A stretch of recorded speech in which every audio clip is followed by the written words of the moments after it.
Witam Państwa bardzo serdecznie. Leksidor się kłania, trzeci serwis. Jesteśmy na żywo. Ze mną gość specjalny, jak zwykle, Karol Stopa. Witam Cię, Karolu, bardzo serdecznie. Dzień dobry. Podziękowania w pierwszej kolejności dla naszych patronów. Byli wyświetleni na Państwa ekranach, a z rzeczy istotnych przypominam, że partnerem programu jest firma Jopro, która jest producentem pysznych produktów wysokobiałkowych i firma Jopro organizuje też, to warto przypomnieć, loterię, w której do wygrania jest spotkanie z Carlitosem Alcarazem, ponieważ Hiszpan jest ambasadorem marki Jopro. Link do loterii w opisie. Zachęcamy, żeby z tego skorzystać. A tak na marginesie, jeden z najtrudniejszych fizycznie turniejów, jakie mieliśmy okazję komentować, i nie mowa o Australian Open czy US Open, gdzie zawsze jesteśmy zmordowani, bo są noce zarywane, to taki Jopro wysokobiałkowy to by nam się przydał, co, Karolu? To prawda, to prawda. Końcówka była bardzo intensywna w tym roku i ja prawdę mówiąc o wiele lepiej fizycznie zniosłem Australię, która właśnie wymagała pracy nocnej, niż te turnieje. Jakoś tak się te noce pokrywały z dniami, a ponieważ w Paryżu się zmieniło od momentu, kiedy zamontowano oświetlenie na kortach, kiedy można grać długie pojedynki, kiedy wróciły te nokturny i to trochę zmienia perspektywę naszą. No ale to jest taki element już, nazwijmy to, opisu środowiskowego. Ja tylko przypomnę, że, bo nie wszyscy pewnie wiedzą, że Karol akurat jest takim trochę, w cudzysłowie, stachanowcem stacji przy okazji Roland Garros, bo jak zaczął w poniedziałek, tak, dobrze mówię, w poniedziałek 3 tygodnie temu, to do dzisiaj, do finału, który wspólnie komentowaliśmy, no praktycznie nie wychodziłeś, no nie, przepraszam, jeden dzień wolny ci się trafił, ale praktycznie 3 tygodnie nie wychodziłeś z przysłowiowej budy. No to prawda, to prawda. Zmieniły się trochę warunki naszej pracy o tyle, że pojawiły się 4 kanały Eurosportu, więc to jest spora oferta. Ten kanał trzeci, czwarty coraz mocniej wchodzą dopiero do takiego szerszego oglądania. A to spowodowało, że mocno została rozbudowana w tym roku ta część eliminacyjna. No, a ponieważ Polki te eliminacje przechodziły, no i nikt nie był w stanie przewidzieć, że z tych eliminacji wyjdzie jedna z głównych bohaterek turnieju, no to się stało jak się stało. Dokładnie. My sobie porozmawiamy o głównej bohaterce imprezy, to nawet nie trzeba dodawać o kim, ale damy trochę Państwu czasu na rozpędzenie się, na to, żeby się zgromadził taki większy tłumek i czat na żywo też na pewno ożyje za moment. Zaczynamy od rzeczy bieżących. Jeszcze kurz nie upadł na korcie centralnym. Myśmy tutaj co koń wyskoczy, rwali do naszego studia z lekkim opóźnieniem. Ja przyznam szczerze, znając ten skład Koboli Zwieryw, to nie przypuszczałem, że my zaczynając o godzinie 15 spóźnimy się na nasz program o godzinie 20, bo wydawało mi się, że sprawę szybciej rozstrzygnie Zwieryw. Był bitym faworytem, murowanym faworytem z każdej strony. Ci eksperci nasi, eurosportowi i w ogóle eksperci, których w tym roku w Paryżu było co niemiara. Tam od Agassiego po Korecze, Panie, była Konta, była Coco van de Wijk. No, ja nie przypominam sobie też takiej obsady. Wszyscy mówili Zwieryw. A ja trochę tak jak zresztą powiedziałem i Karolowi przed anteną i w trakcie naszych zapowiedzi już na antenie, liczyłem po cichu, że ten Koboli, taki zawadiaka, taki wiesz, fan piłki, no taka zadziora, no, z tatuażami, tak troszkę popsuje szyki tym wszystkim ekspertom. No i nie pierwszy raz, mówiąc nieskromnie, okazało się, że trochę racji w tym było, bo finał, wbrew zapowiedziom, naprawdę nam się bardzo podobał.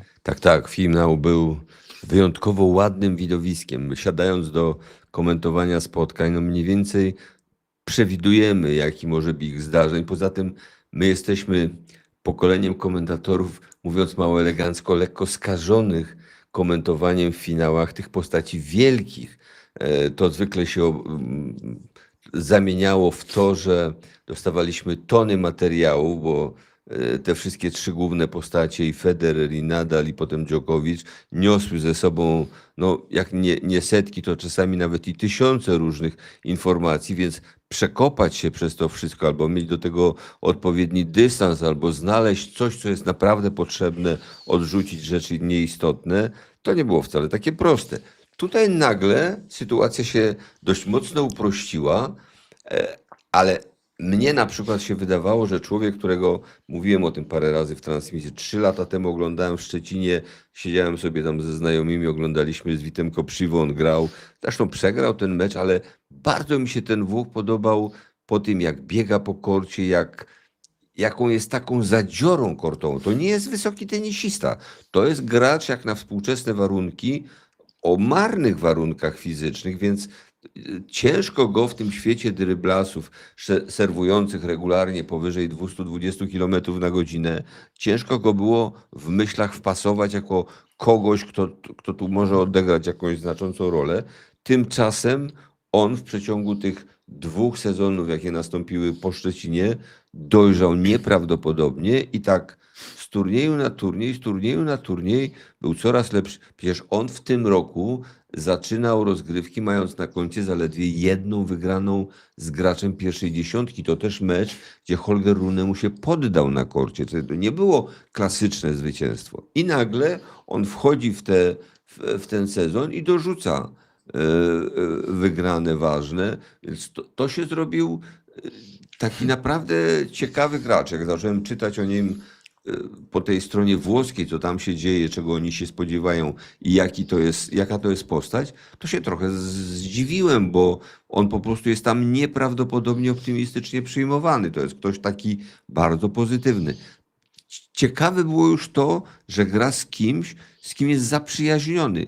Wydawało mi się, że Zwieriew akurat nie jest takim tenisistą, który jest skłonny z kimś zawierać przyjaźnie w turze. On się nam raczej kojarzył z innymi zachowaniami, taki troszeczkę odpychający, trochę taki ponad wszystkimi. No tak to wynikało z jego kariery juniorskiej, z tego jak wszedł w te rozgrywki. Więc on tam z mało kim się przyjaźnił. On owszem, na etapie takim kumpelskim chciał być z Federerem, z Nadalem. Tam bywało różnie, bo oni go czasami brali ze sobą, a potem odstawiali po tamtych różnych jego grzeszkach, które Tak. popełniał, Mhm. więc to różnie z tym było.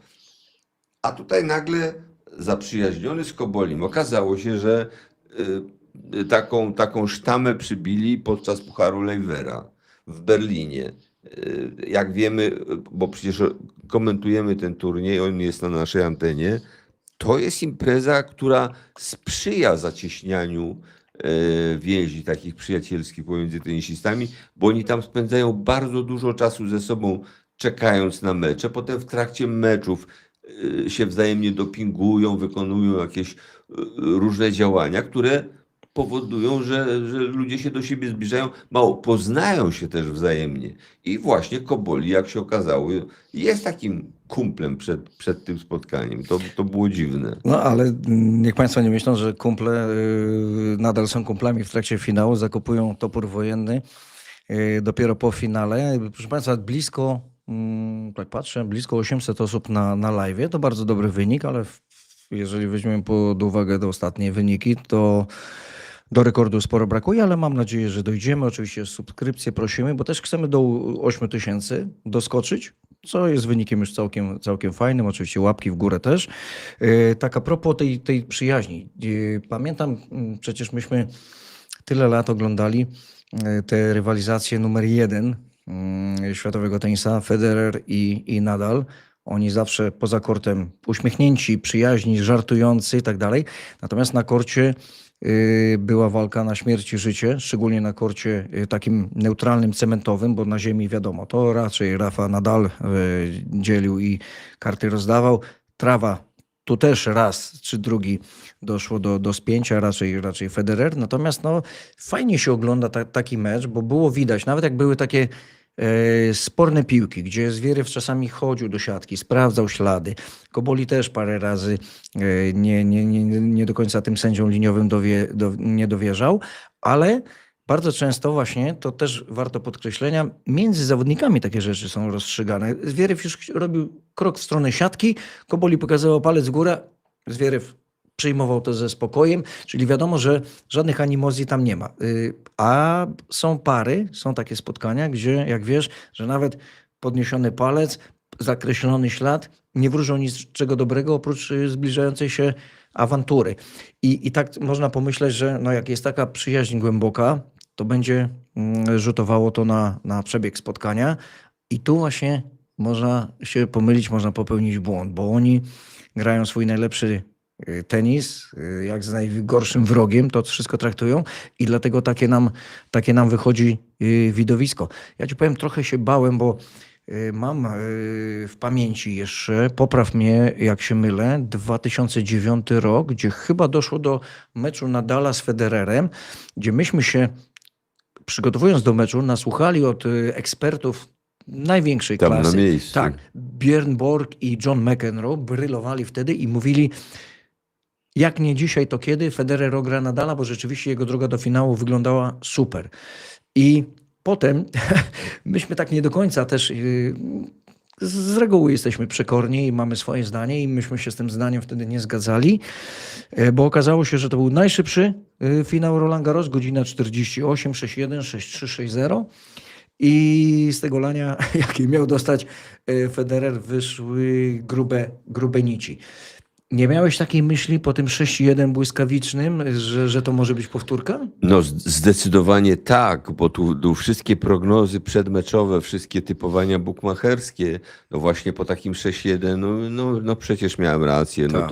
no to nie będzie tutaj czego oglądać, tu nie będzie żadnej walki.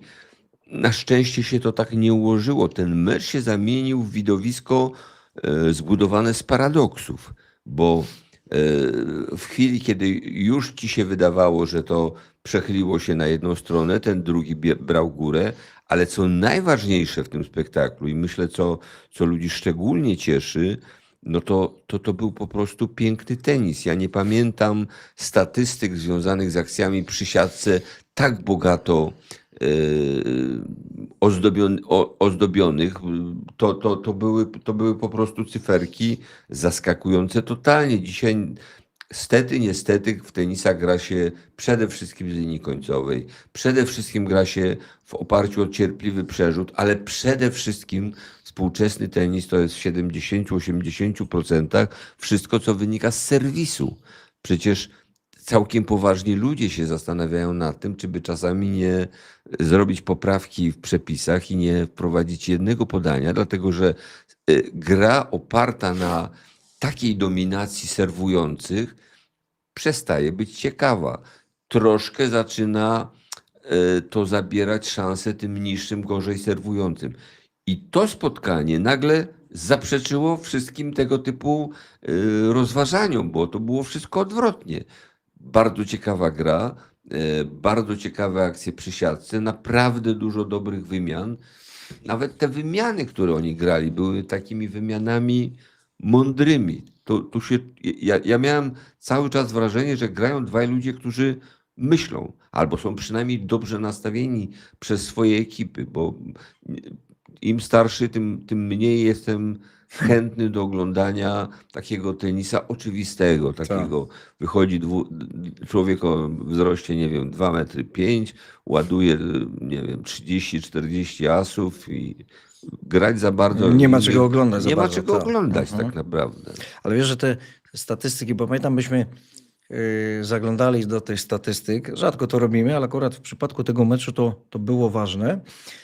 Ostatnia taka informacja, z tego co ja pamiętam, to było 95 akcji z obu stron, ale potem jeszcze 2 gemy były rozegrane, więc myślę, że 100 przekroczyli. To jest taki w pewnym sensie, może renesans to jest za duże słowo, dlatego że to jest na razie jeden mecz taki, który rozegrany był w takich warunkach, ale tak z łezką wokół przypominają się czasy, kiedy właśnie na tym korcie grał Rafter, grał Edberg. Pamiętasz, bo oni grali zupełnie inaczej. Ale zwróć uwagę, że tu się dzisiaj w tym finale, bo ja miałem przez chwilę taką myśl, nawet chciałem coś na ten temat mówić, ale mecz był na tyle ciekawy, lata doświadczeń już podpowiadają, że im ciekawiej, tym lepiej mniej mówić i mniej zajmować uwagę swoimi opiniami. Natomiast przemknęło mi przez głowę, że to jest po półfinale, który grała Maja Chwalińska, Z Dianą Schneider, tak. gdzie widzieliśmy rozanielony 15-tysięczny tłum na trybunach, były gwiazdy tenisa, były wybitne tenisistki, które z wypiekami patrzą, o rany, jaki to jest fajny tenis, przecież myśmy tak grały. Tak. Tu miałeś Adriano Panatte, który w 76 roku powalił Włochy na kolana. Przecież sława, jaką miał ten człowiek, ciężko to porównać z czymkolwiek, bo trzeba by popytać gdzieś tam na włoskim gruncie, wtedy by ci wyjaśnili, jakie to były wspomnienia, jakie to były przeżycia. Wiesz, ja miałem tę, nie wiem, tę przewagę, czy też taka mi się okoliczność zdarzyła, że początki mojej kariery w kabinie komentatorskiej były bardzo mocno związane z osobą Zdziśka Ambroziaka. To był tak naprawdę mój nauczyciel i ja jemu bardzo dużo zawdzięczam. Zdzisiek miał fobię wręcz włoską, dlatego że on w ostatnich latach swojej kariery siatkarskiej zakotwiczył we Włoszech. On się zachwycił Włochami, on perfekt mówił po włosku i on miał taką grupę wybitnych włoskich dziennikarzy, o których mi mówił 15 razy dziennie, tylko że to był czas, kiedy Włosi akurat nie wygrywali. Ja tak czasami sobie myślę, że oni, Gianni Clerici, zaraz sobie przypomnę nazwisko tego drugiego, to wiesz, to przeminęła epoka, to troszkę tak jak u nas pan Bogdan Tomaszewski, wszystkie lata jego komentowania, już na ostatnich latach życia pojawiła się Agnieszka Radwańska. Ja raz czy drugi miałem okazję z nim rozmawiać na ten temat i to było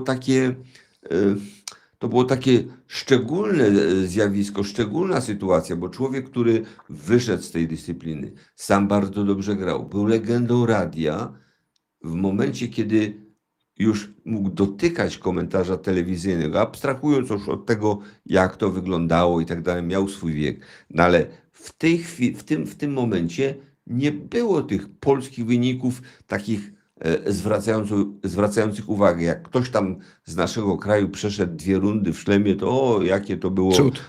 to było szczęście, prawda? I nagle się pojawia Agnieszka Radwańska z taką grą troszkę inną i zaczyna się taki dużo lepszy, inny czas. No ale on miał jeszcze szansę skomentowania jej finału w Wimbledonie. Tak, z Sereną Williams. I tyle. No w każdym razie z tymi Włochami jest bardzo podobnie. Całe gigantyczne pokolenie minęło, oni w większości odeszli. Jest taki Ubaldo Scanagata, on się nazywa. Staje się moim rówieśnikiem albo rok młodszy. Prowadzi taki portal Ubitenis, to się nazywa.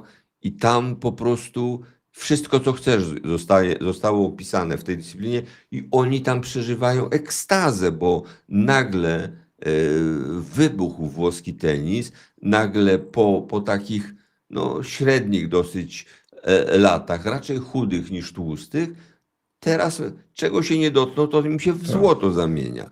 I tu nie ma Sinnera, który miał ten turniej właśnie w tym roku po raz pierwszy dla Włochów wygrać. Mija 50 lat od zwycięstwa pana. I co? No i jest Cobolli, on ostatecznie nie wygrał, ale moim zdaniem on uratował honor włoskiego tenisa. Pokazał tyle dobrej gry, że to musi zostać zapamiętane. Tak, to tutaj pełna zgoda i on uratował też widowisko, bo po pierwszym secie tak chyba połowa trybun już się zastanawiała, ta taka mniej niebieska ta połowa trybun, czyli sympatyków Włocha, oni się zastanawiali, czy czasem nie szykować się powoli do opuszczenia kortu i Cobolli stanął na wysokości zadania i rzeczywiście sprawę uratował. Tak się zastanawiam, bo porównania przychodzą automatycznie do głowy, bo Okej, Zwieriew doczekał się triumfu w końcu, po latach. Ktoś powie zaraz trochę przypadkowo, tak? Bo nie Alcaraz kontuzjowany, Sinner w dziwnych okolicznościach turnieju nie dokończył. Djokovic, który mógł mieć ewentualnie apetyt na 25, no bo tamtych dwóch nie ma, no to już wiadomo, że troszkę jego... Młodzieniec z Brazylii Tak, go załatwił. młodzieniec go załatwił, ale chyba sam sobie winien jest Djokovic, bo jak się przystępuje do Wielkiego Szlema z marszu, to nie, to się można To prawdopodobnie oszukać znaczy, mocno. że on nie wierzył w Nie to i wierzył tak za bardzo, przyjechał chyba tak. na zasadzie, bo on w Brazylii omal turnieju nie wygrał, bo przecież przyjechał nie grając prawie przez, nie pamiętam dokładnie, 2 tygodnie w ogóle rakiety w ręku nie miał, więc on tak z marszu się pojawił w swoim najlepszym turnieju do tej pory wielkoszlemowym. Ograł Sinnera w półfinale po niesamowitym spotkaniu, no i w finale zagrał naprawdę niezły mecz z Alcarazem. Tak, to przyznam szczerze, trochę Djokovic mnie zawiódł, wiesz, że generalnie, bo oglądałem ten mecz z tym Fonseką, tenis fenomenalny z obu stron i grający po profesorsku, dający taką klasyczną lekcję młodziakowi. Nawet ta końcówka, kiedy tam na moment odżył, kiedy tam chyba przełamanie miało miejsce, ale jak już patrzyłem, bo my obaj dobrze wiemy i ci, którzy śledzą Dżokowicza, wiedzą, że tam jego ten teatrzyk, on zawsze ma miejsce, on się tam słania na nogach, potyka o własne nogi, a jak ktoś spojrzy na wymianę, to on gania tak, że ciężko wzrokiem nadążyć. To tutaj trochę niestety przekombinował, jeżeli wiedząc, że nie będzie Alcaraza, nie miał pojęcia, że w takich okolicznościach się Sinner wycofa, no to jak ten jeden konkurent odchodzi, to jednak powinien trochę przyłożyć się do przygotowania, no ale to jest jego już problem. Natomiast właśnie tak powolutku bym sterował już w stronę pani tych wydarzeń wielkich, ale jedno porównanie przychodzi Ale mi do poczekaj, głowy. jeszcze moim zdaniem, jeżeli idzie o tenis panów, to oprócz tego João Fonseki, Brazylijczyka, trzeba zapamiętać koniecznie z tego turnieju Jakuba Mensika. Dlatego, że Czech pokazał, że jest już dzisiaj bardzo poważnym kandydatem do wielkich wyników. Mamy chyba dzisiaj taką sytuację, bo my ciągle mówimy o tych dawnych mistrzach, a tutaj tak od 5 lat w Paryżu rozstajemy się z tymi wielkimi, z tych współczesnych francuskich muszkieterów, bo była taka grupa, nie ma już nikogo, z tych wielkich w trójce, początkowo mówiono 3, potem było 4, 5, no ale Marej wcześniej się wycofał, Wawrinka w tym roku. Z tych wielkich gra już tylko Nowak. I też bądźmy uczciwi, tutaj już jest włączone wsteczne odliczanie, tu prawdopodobnie, nie wiem, albo się któregoś dnia małżonka szanowna zdenerwuje i powie, wiesz, to już starczy, tak, a może nie, no my nie znamy wysokości podpisanych umów i kontraktów ze sponsorami, nie znamy bardzo wielu różnych okoliczności, ale logika podpowiada, że człowiek zbliżający się do 40, a jemu tam już niewiele brakuje, no nie zmobilizuje się tak jak kiedyś. To zmuszanie swojego organizmu do katorżniczego wysiłku zaczyna być już niewykonalne. Poza tym wydaje mi się też, wiesz, że Nowak tak powoli najzwyczajniej w świecie ma dość tego reżimu, do którego, wiesz, to zmuszał własny organizm. Zresztą robił to chyba z przyjemnością, bo akurat patrząc na jego tenis, jak gra, tam nie było wirtuozerii Federera, tam raczej była taka ciężka, solidna praca na korcie, choć na tle na przykład Nadala, tam jednak trochę tych elementów takich artystycznych było więcej. Niemniej jednak legendy krążyły, do tej pory krążą i krążyć będą o tym jego, wiesz, przygotowaniu fizycznym, o tych sprawach diety, o tym guru, o tym obejmowaniu, wiesz, tam brzozy czy jakiejś innej. Ta strona, taka druga strona medalu, czyli nie sam kort, ale ta cała reszta, absorbowało jego no tak w 90%. I tak jak powiedziałeś, żona, dzieci, przecież to uroki życia. Najprostszy sposób. Przecież człowiek ma tyle pieniędzy, tyle do zrobienia. Fundacja, klub, to na pewno, wiesz, poświęcić to wszystko dla tenisa, a wynik niepewny, no to Tak, jednak to trzeba być ryzykowne. fanatycznie nastawionym i wydaje mi się, że on tak powoli będzie No tak czy odchodził. inaczej, wielcy odchodzą, a widać już bardzo wyraźnie, personalnie można ich wskazać, grupę tych młodych, którzy się solidnie szykują, naprawdę, bo i ten Chodar, który no, w końcu nie dał rady, znalazł się mocniejszy, no właśnie Zwieriew i ten młody, ten drugi Hiszpan Landaluce, bo to dwaj Hiszpanie. Pamiętasz, ja podczas naszego spotkania po Australian Open mówiłem, że trzeba zwrócić uwagę na tych dwóch graczy z Madrytu, na Landaluce i Chodara, no i zobacz, jak ci ludzie rosną, jacy oni się robią niebezpieczni. Grupa brazylijska, nagle w turnieju juniorskim i u dziewczyn, i u chłopaków, no naprawdę niebywale mocne postaci z Brazylii. W ogóle się w Ameryka Południowa w zaskakujący sposób, moim zdaniem, szczególnie w męskiej imprezie ruszyła, zaczyna być mocna, trzeba się z nimi liczyć. No i to było w tym turnieju widać. Zrobiło się miejsce, wielcy odeszli, szykują się następni. Jeszcze nie do końca w tym roku, bo wiadomo, że bohaterowie byli inni, ale to wsteczne odliczanie już zostało włączone.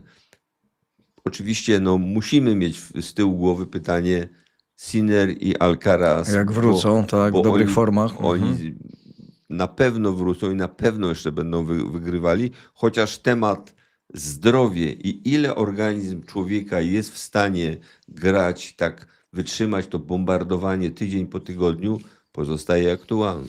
No, czyli mamy taką listę tych nazwisk, które wymieniłeś, właśnie tych dwóch Hiszpanów. Ja tak bardzo uważnie się Chodarowi przyglądam, bo 2-3 elementy na moje oko do poprawienia, jak on w pełni wykorzysta, szczególnie przy serwisie, swoje warunki fizyczne.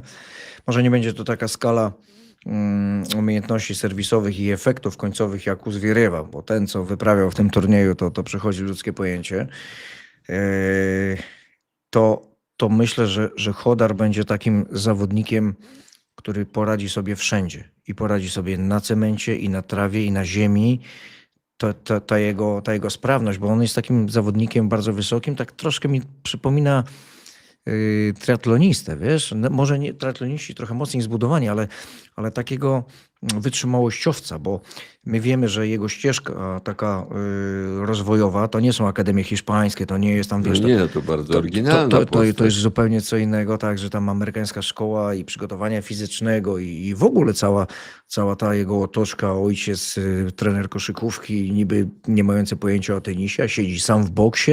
Teraz się pojawił jakiś chyba ekstra jeden człowiek, ale to chyba od przygotowania fizycznego, czy fizjoterapeuta. Nie chcę strzelać. No ale w każdym razie to jest raczej taki team taki innego rodzaju. Przecież Hiszpanie mają tam lawinę, czy taką petardę szkoleniowców, którzy są w stanie poprowadzić każdego dobrego zawodnika czy zawodniczkę, a nagle prowadzi go tata, który wcale tenisistą nie był. On edukację tenisową doskonalił w Stanach na uczelni, na którą się wybrał. Do tej samej uczelni miał już prawie podpisaną wstępną umowę Fonseca, ale rodzina zrezygnowała, bo uznali, że no nie, już dosyć. Te uczelnie amerykańskie dają oczywiście pewien poziom zadowolenia finansowego, dają ci opiekę, czyli jakby masz pewien standard życiowy i tenisowy zapewniony, ale nie możesz w tym czasie rozwijać kariery profesjonalnej. Tu jest to ryzyko. No, Brazylijczyk postanowił skoczyć na głęboką wodę. Przez chwilę po przejściu z juniorów do tego tenisa dorosłego nie był widoczny. W zasadzie dopiero od tego roku zaczyna być wielki, bo zobacz, on w tym turnieju pokonał nie tylko Djokovicza, ale także Ruda, czyli takie dwie bardzo mocne postaci wśród tej grupy starszych graczy grających w tym roku w Paryżu. Tak, tam jeszcze jedno słowo a propos tej uczelni, bo wiesz, że zmieniły się trochę przepisy, bardziej liberalnie teraz to zaczęli traktować. Możesz brać nagrody pieniężne, tak jak powiedziałeś, kiedyś w ogóle to nie do pomyślenia, ale musisz udokumentować, że wszystko poszło zostało zainwestowane w tenis, czyli hotele, przeloty. Nie korzystasz z życia, czyli nie balujesz z nagród, tylko jeżeli zainwestujesz w siebie i masz na to rachunki, to oni dopuszczają taką możliwość. No, nie wszyscy lubią być w ten sposób kontrolowani, no ja wiem, ale dla wielu jest to takie połączenie przyjemnego z pożytecznym, bo tu jest edukacja, idziesz dalej, robisz uczelnię, jesteś zadbany, zaopiekowany. Przygotowanie fizyczne właśnie Chodara mi imponuje, bo ten człowiek gra, młody dzieciak, można powiedzieć, na tle Zwierywa czy już tych starszych graczy, a on gra tak, wiesz, bez emocji, jak zaplanowany robot troszeczkę, wiesz. Jemu też pewnie przyda się za moment odrobina luzu i jak już ustabilizuje to swoje miejsce, bo marszrutę, jak on wykonał w ostatnim czasie, skok, bo on teraz chyba 26 jest, o ile dobrze pamiętam, ale skakał ze 180 miejsca, czyli to jest jeszcze lepszy jakościowo skok, niż wykonała nasza Maja Chwalińska ze 114 na 21. Więc na tego faceta trzeba uważać i jeżeli chodzi o ten turniej i jego taki przebieg dziwny, tak, bo myśmy codziennie mieli jakąś wielką niespodziankę, a to jeden nie kończył, a to jeden tam podpierał się nosem. Ja myślę, że jest summa summarum dużo więcej pozytywów i korzyści dla tenisa jako takiego, właśnie ze względu na te nowe postaci, na te nowe okoliczności, na te zażarte pojedynki. W końcu nie ma nudy, nie wieje nudą. I jeżeli dojdą ci najwięksi, to ta mieszanka może być taka wybuchowa, że będziemy trochę inaczej, takim lekkim okiem, bardziej takim przyjemnym odbiorem tego tenisa się cieszyć. Zrobi się ciekawie na pewno. No, francuskie media, ponieważ oni się oczywiście z wiadomych względów tym Roland Garros interesują przede wszystkim, a nie mają niestety dalej swoich wyników.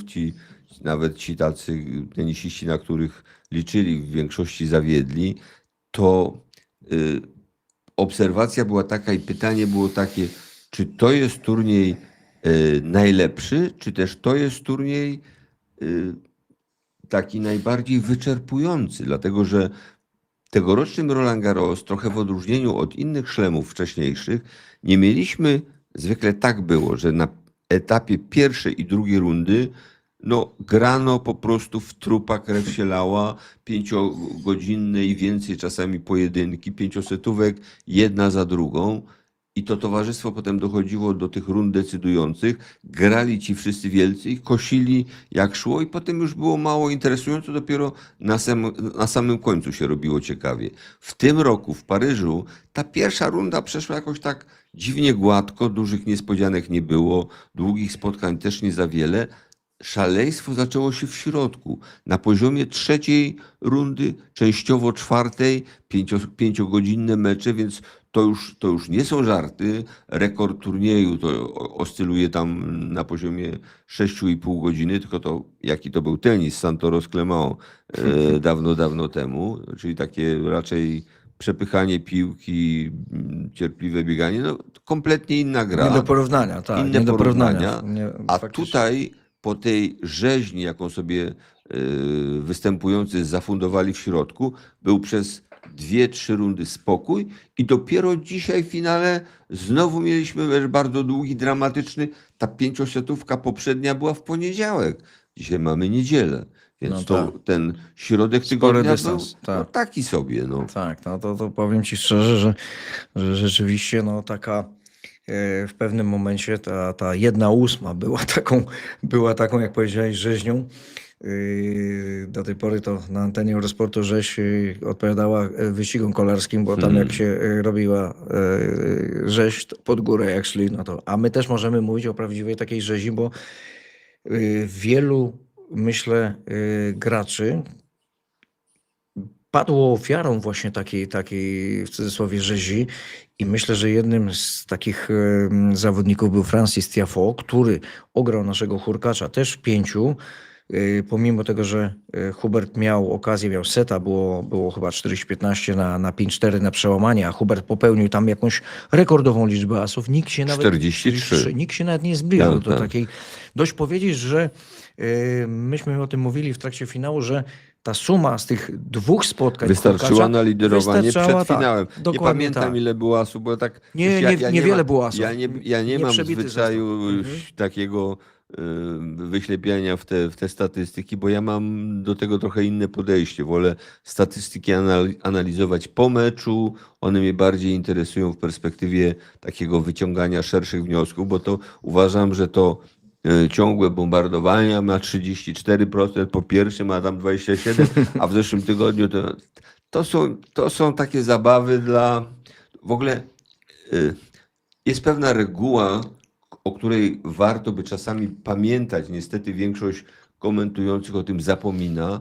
Ludzie źle słuchają cyfry. Jak ci ktoś podaje jakiś wskaźnik dotyczący tego i tych cyferek będzie dużo, to tego nie zapamiętasz. No absolutnie. No, Bo ktoś to wypowiada, dopiero jak masz zapisane gdzieś, podadzą ci to w dokumencie, wtedy wiesz. tak. Więc to trochę się w ogóle mija z celem, no ale Ale tak już jest. No, o to tym jest, trzeba mówić. o czym nieraz. trzeba mówić, tak. I tych statystyk mamy mnóstwo, jest ich coraz więcej, zasypywani jesteśmy. Niektóre są ciekawe, bo czasami te nowe pomysły a propos statystyk, to one, Tak, to one coś dają, zdecydowanie. wypalają, natomiast te takie standardowe, no jedna nas dzisiaj o tych atakach bardzo intrygowała, bo rzeczywiście ponad 100 to jest sporo. A propos liczb i statystyk, to nas jest już 1100 na czacie, na żywo. Myślimy, że będzie za chwilę trochę więcej widzów. Zachęcamy do dyskusji, do zadawania pytań. Znaczy pytania to jeszcze czas, będziemy na nie odpowiadać bardzo chętnie. Przejdziemy za chwilę do pań, bo z panami się powoli żegnamy. Ja tylko przypomnę, że marka Jopro jest sponsorem naszego programu. Ambasadorem marki Jopro jest Carlitos Alcaraz, a i marka też ufundowała taką zabawę. Można zadawać pytania, jeżeli ktoś to wygra. To jest taki konkurs. Jeżeli ktoś to wygra, może się z Carlitosem Alcarazem spotkać i zadać mu kilka pytań.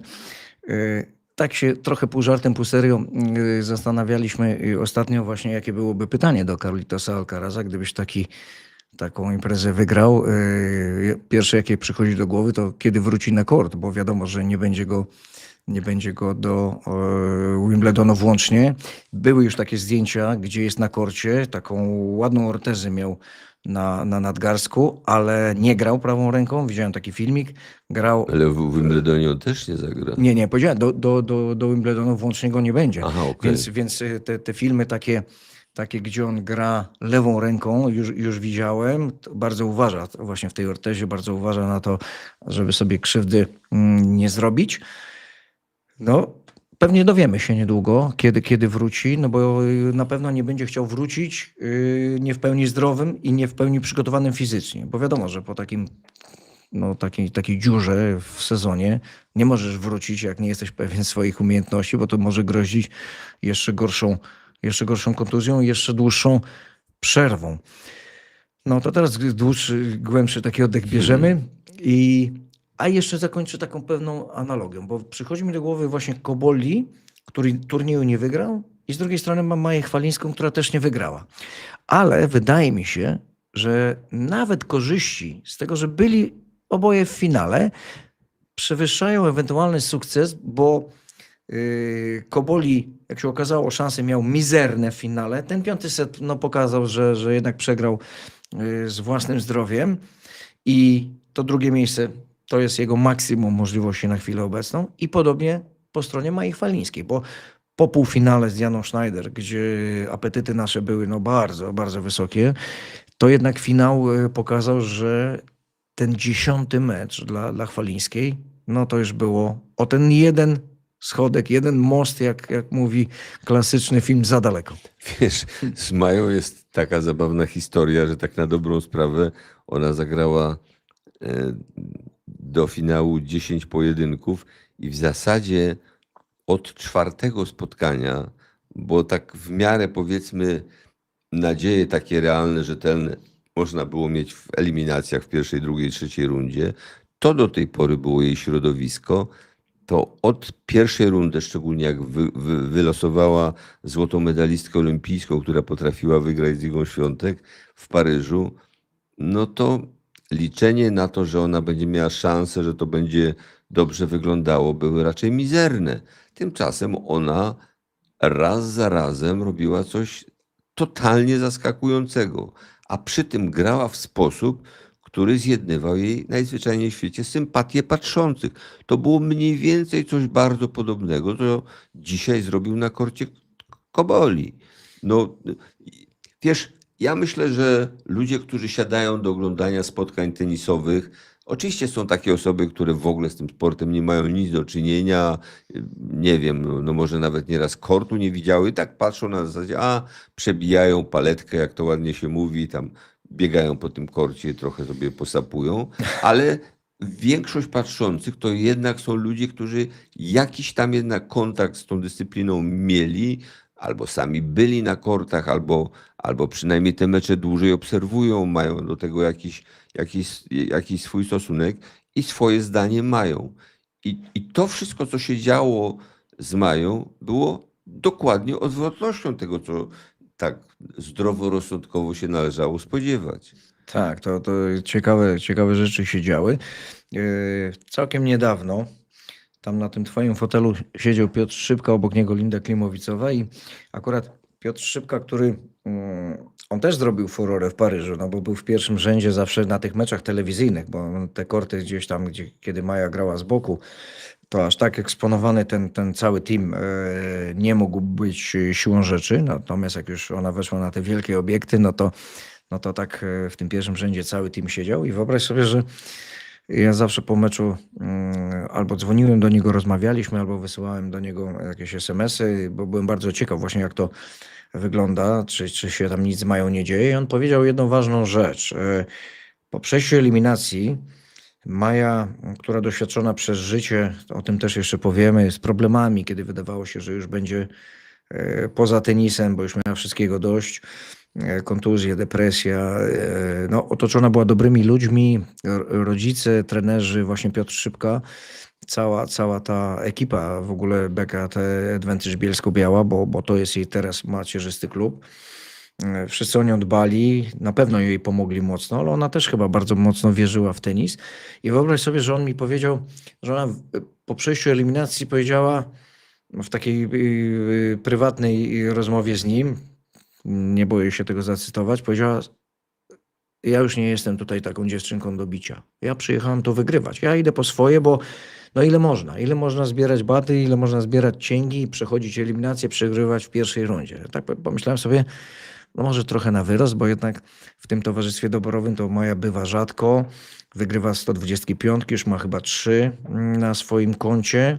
W Eiraż wygrała jedną, nie zagrała w drugiej, bo znowu przewodziciel, ale tu się okazało, że sprytnie podeszli do sprawy, zrezygnowali z imprezy, żeby się zregenerować, naprawić i w pełnym zdrowiu przystąpić do Paryża. Jak ja usłyszałem tą deklarację, to sobie tak pomyślałem, albo dziewczyna naprawdę ma potężną wiarę i wie, że jest w takim szczycie swojej formy i że nigdy dotąd tak dobrze nie grała, albo trochę, wiesz, albo trochę ją poniosło. No okazało się, że jednak ta pierwsza wersja i powiem ci, pod innym kątem patrzyłem na te mecze. Nie patrzyłem już na zasadzie, wiesz, że gdzieś jakimś takim, mówiąc brzydko, psim swędem z rundy na rundę gdzieś się prześliznęła, tu po taśmie, tam net, jakaś przewaga, tiebreak. Nie. Potem to, co nastąpiło, to było granie bardzo wyraźne, z kilkoma momentami takimi trudnymi, jak set z Sakkari i z tą wojną w półfinale, ale generalnie no, Maja faktycznie szła po swoje. Wiesz co, no z tą Mają Chwalińską to jest tak, że przez ostatnie 3 tygodnie w Polsce objawiło się parę milionów znawców, ileś tam set ekspertów telewizyjnych, radiowych, iluś dziennikarzy, którzy no, z otwartą przyłbicą są w stanie produkować swoje spostrzeżenia w mediach społecznościowych, gdzie tylko chcesz. Okej, to jest jakby w świecie, w którym żyjemy, przy sposobie, w jaki się komunikujemy, to jest normalne. Natomiast mnie trochę rozśmieszyło, dlatego że Środowisko tenisowe przez wiele lat, a my w tym tkwimy naprawdę od bardzo dawna. No ja mogę powiedzieć spokojnie, że przynajmniej 50 lat mojego życia to jest związane na różnych poziomach z tenisem. No i koniec, kropka. Jak mi tam ktoś różne rzeczy zarzuca, no to co ja mogę wzruszyć ramionami, popukać się w głowę i pójść w swoją stronę. Natomiast my znamy to środowisko tenisowe. My wiemy kto, gdzie, mniej więcej jak trenował. Te wieści w tym kręgu ludzi uprawiających ten sport się rozchodzą. Trener o trenerze wie, klub o klubie wie, działacz o działaczu wie. Więc jak nagle ci zaczynają gdzieś w jednym czy w drugim miejscu, mówiąc tak mało elegancko, kit wciskać, no to znów człowiek się uśmiecha i mówi, no to wiadomo, no sukces to podpina się pod sukces kto tylko może. No taki świat jest urządzony, my tego nie wymyśliliśmy i niech sobie tak będzie. Tylko ja lubię, jak z tego coś wynika pozytywnego. No nie lubię tego nachalstwa, takiego pchania się, nie wiem, przed komputer, czy na ekran, czy przed mikrofon. Wiesz, tych serii wypowiedzi, które się przewijały przez ekran telewizyjny, nagle usłyszałem wypowiadającą peany Amerykankę Coco Van de Way. Gdybym ja nie widział i nie słyszał, co ona mówi i jak się zachowuje i jak przegrywa z kim? Z Mają Chwalińską. Eliminację Wimbledonu 2021, decydująca trzecia runda. Ona z Mają przegrała. Przegrała w glorii półfinalistki Australian Open, gdzie osobami, które ją wtedy przeskoczyły, były tylko siostry Williams. Więc wiesz, jeżeli ktoś z takich wyżyn nagle zostaje wyrzucony w eliminacjach Wimbledonu i na korcie mówi bardzo obraźliwe i nieciekawe rzeczy pod adresem Polki, a dzisiaj siada wystrojona w studiu telewizyjnym, nie wiem, obojętnie amerykańskim TNT, nazwij jak chcesz i opowiada, jak to tam cudownie, no to wiesz, my na gruncie krajowym mieliśmy przez te 3 tygodnie no po prostu lawinę takich zdarzeń na każdym polu, czy to weźmiesz dziennikarzy, czy nawet wiesz, zaczynając od polityków na samej górze. No, wszyscy się nagle znają, wszyscy coś wiedzą, wszyscy coś mają do powiedzenia. No okej, no niech tak będzie, tylko niech z tego coś dalej wyniknie, bo poczekaj, jeszcze jedną rzecz Dobrze, muszę spokojnie. powiedzieć. Przeczytałem bardzo mądrą wypowiedź na Twitterze Kaśki Kawy. Kaśka jest taką osobą, taką zdystansowaną do świata, potrafiącą tak dosyć uszczypliwie, ale też bardzo celnie wypunktować jakieś różne sytuacje. Ona się nie da tak, wiesz, zwariować. Bo Tak. No, patrzy z innej perspektywy. Dokładnie. Zupełnie. Ona przecież jest dokładnie z tej grupy, której poruszała się Maja. Ona, Linda Klimowiczowa, to jest ta trójka gwiazd Z Bielska, z Bielska. No to są, reprezentantów tutaj gościłeś przecież niedawno, więc to są ludzie, którzy nie wyskoczyli nagle z niebios, tylko my o nich wiemy, my większość tego towarzystwa znamy, oni nas specjalnie niczym nie zaskoczą. A Kaśka napisała, no przede wszystkim pogratulowała Mai, to tak bardzo serdecznie, a potem napisała, no tak trochę z tymi opowieściami o Kopciuszku zaskoczona, bo zadała serię prostych pytań. Czy ludzie sobie zdają sprawę, ile takich Kopciuszków jest w tej grupie grających w ITF-ach? Ile takich osób nigdy nie ujrzy światło dzienne, nigdy nie dostanie swojej szansy, a oni naprawdę czasami potrafią nieźle grać. W paru dyscyplinach sportu możesz spotkać takie sytuacje, nie wiem, piłkarz gra tam w jakiejś okręgowej lidze, jeżeli go nie dostrzeże jakiś łowca talentu, To tam zostanie. to na tam wieki. zostanie. To go jeszcze 5 razy jabolem poczęstują i on nigdy potem kariery nie zrobi. Iluż takich ludzi w polskim sporcie było, więc to są rzeczy, które najbardziej bolą osoby, które są w środku od wielu, wielu lat i wiedzą, co tam się dzieje i jak to wygląda. Dokładnie tak. Proszę Państwa, 1500 widzów na żywo. Myślimy, że to się przełoży na 800 łapek. Właściwie nie myślimy, my wiemy, że to się na 800 powinno przełożyć. Udostępniajcie naszą transmisję, zachęcajcie ludzi do oglądania, bo jak powiedział nasz reżyser, jesteśmy fajni. No, to jak jesteśmy fajni, no to jesteśmy. To pójdziemy dalej. Już ci mówię, jakie pozytywne przełożenie ma, wiem z dobrego źródła, właściwie z najlepszego źródła, jakie pierwsze pozytywne przełożenie ma występ Mai w tegorocznym Roland Garros. Mianowicie, wyobraź sobie, że jeszcze turniej się nie skończył, Maja już była po półfinale i to taka wiadomość z pierwszej ręki do klubu BKT Advantage Bielsko-Biała. Piotr Szybka bardzo lubi, jak się wymawia pełną nazwę, wiesz, on jest strasznie czuły na tym punkcie, jakbym powiedział tam Bielsko-Biała bez BKT Advantage, to by się pewnie złościł, ale do klubu przyszło pewnie dzisiaj już w okolicach 150, na pewno było 120, znając ten, wiesz, taką falę,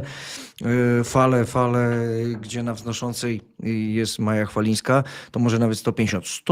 Załóżmy te 120, no już zróbmy z tego 120. 120 zgłoszeń przyszło maili do klubu rodziców, którzy chcą zgłosić dzieciaki do szkółki. A zobacz, co to znaczy. 120 nowych adeptów to jest korzyść potrójna. Po pierwsze, mamy grupy, tak? Jest finansowe wsparcie dla klubu. 2, trenerzy mają zajęcie i w ramach tego ogólnego entuzjazmu podchodzą z taką, wiesz, werwą do pracy, bo liczą na to, że może z jednej, drugiej, trzeciej, piątej grupy znowu wyskoczy ktoś na kształt Chwalińskiej. Więc tu to koło, ten efekt takiej kuli śniegowej, gdzie zaczyna się od płatka śniegu, a kończy na wielkiej bani, no to się zaczyna dziać. Wiesz, to były trochę inne czasy, tak jak były siostry Radwańskie, potem Agnieszka, tak jak Iga Świątek. Nie słyszało się znikąd, żeby takie właśnie przełożenie miało miejsce. Ja wiem, że Agnieszka bardziej prywatnie, tak? Dzięki sponsorom i też prywatnie Iga Świątek. To nie było tak, że ona była tak jak Maja zrzeszona w klubie, że ten klub o nią tak dbał, że była w końcu akcjonariuszką klubu, bo to też warto powiedzieć, że Piotr Szybka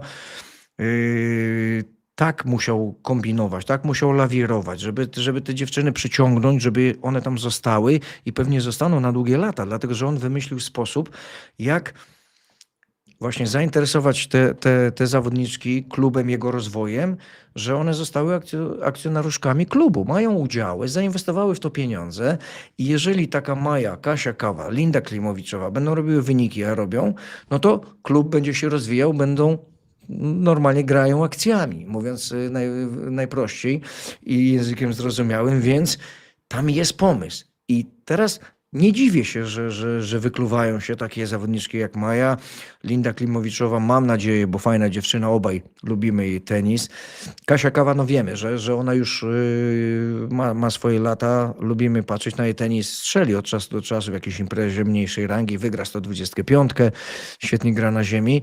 Może ona już takich wielkich sukcesów nie zrobi, ale jest taką solidną zawodniczką do grania, bo przecież BKT Advantage Bielsko-Biała to jest chyba 4-krotny z rzędu mistrz tej polskiej ligi, które jest opisywane to zwycięstwo jako mistrz Polski. Tak jak za moich czasów kiedyś była taka liga klasyczna, to teraz jest to w innej formule trochę, więc ten klub żyje i to jest taka nagroda. Jestem bardzo zadowolony, że to się w końcu w Polsce komuś udało, żeby nie tylko, wiesz, tylko zyski, bo Piotr inwestuje bardzo fajnie właśnie w te zawodniczki.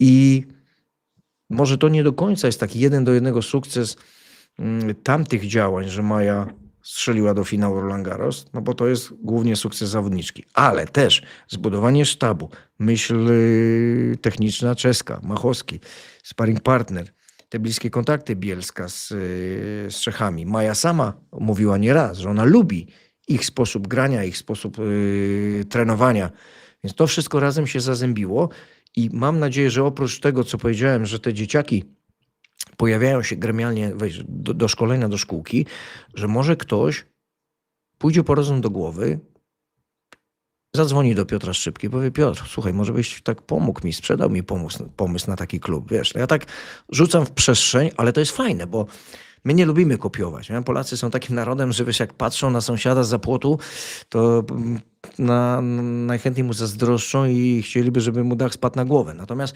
akurat, jeżeli mówimy o biznesie tenisowym, o rozwoju zawodników, o produkowaniu, brzydko mówiąc, zawodników, to myślę, że taki właśnie pomysł na klub, na zawodników z Bielska można by śmiało kopiować.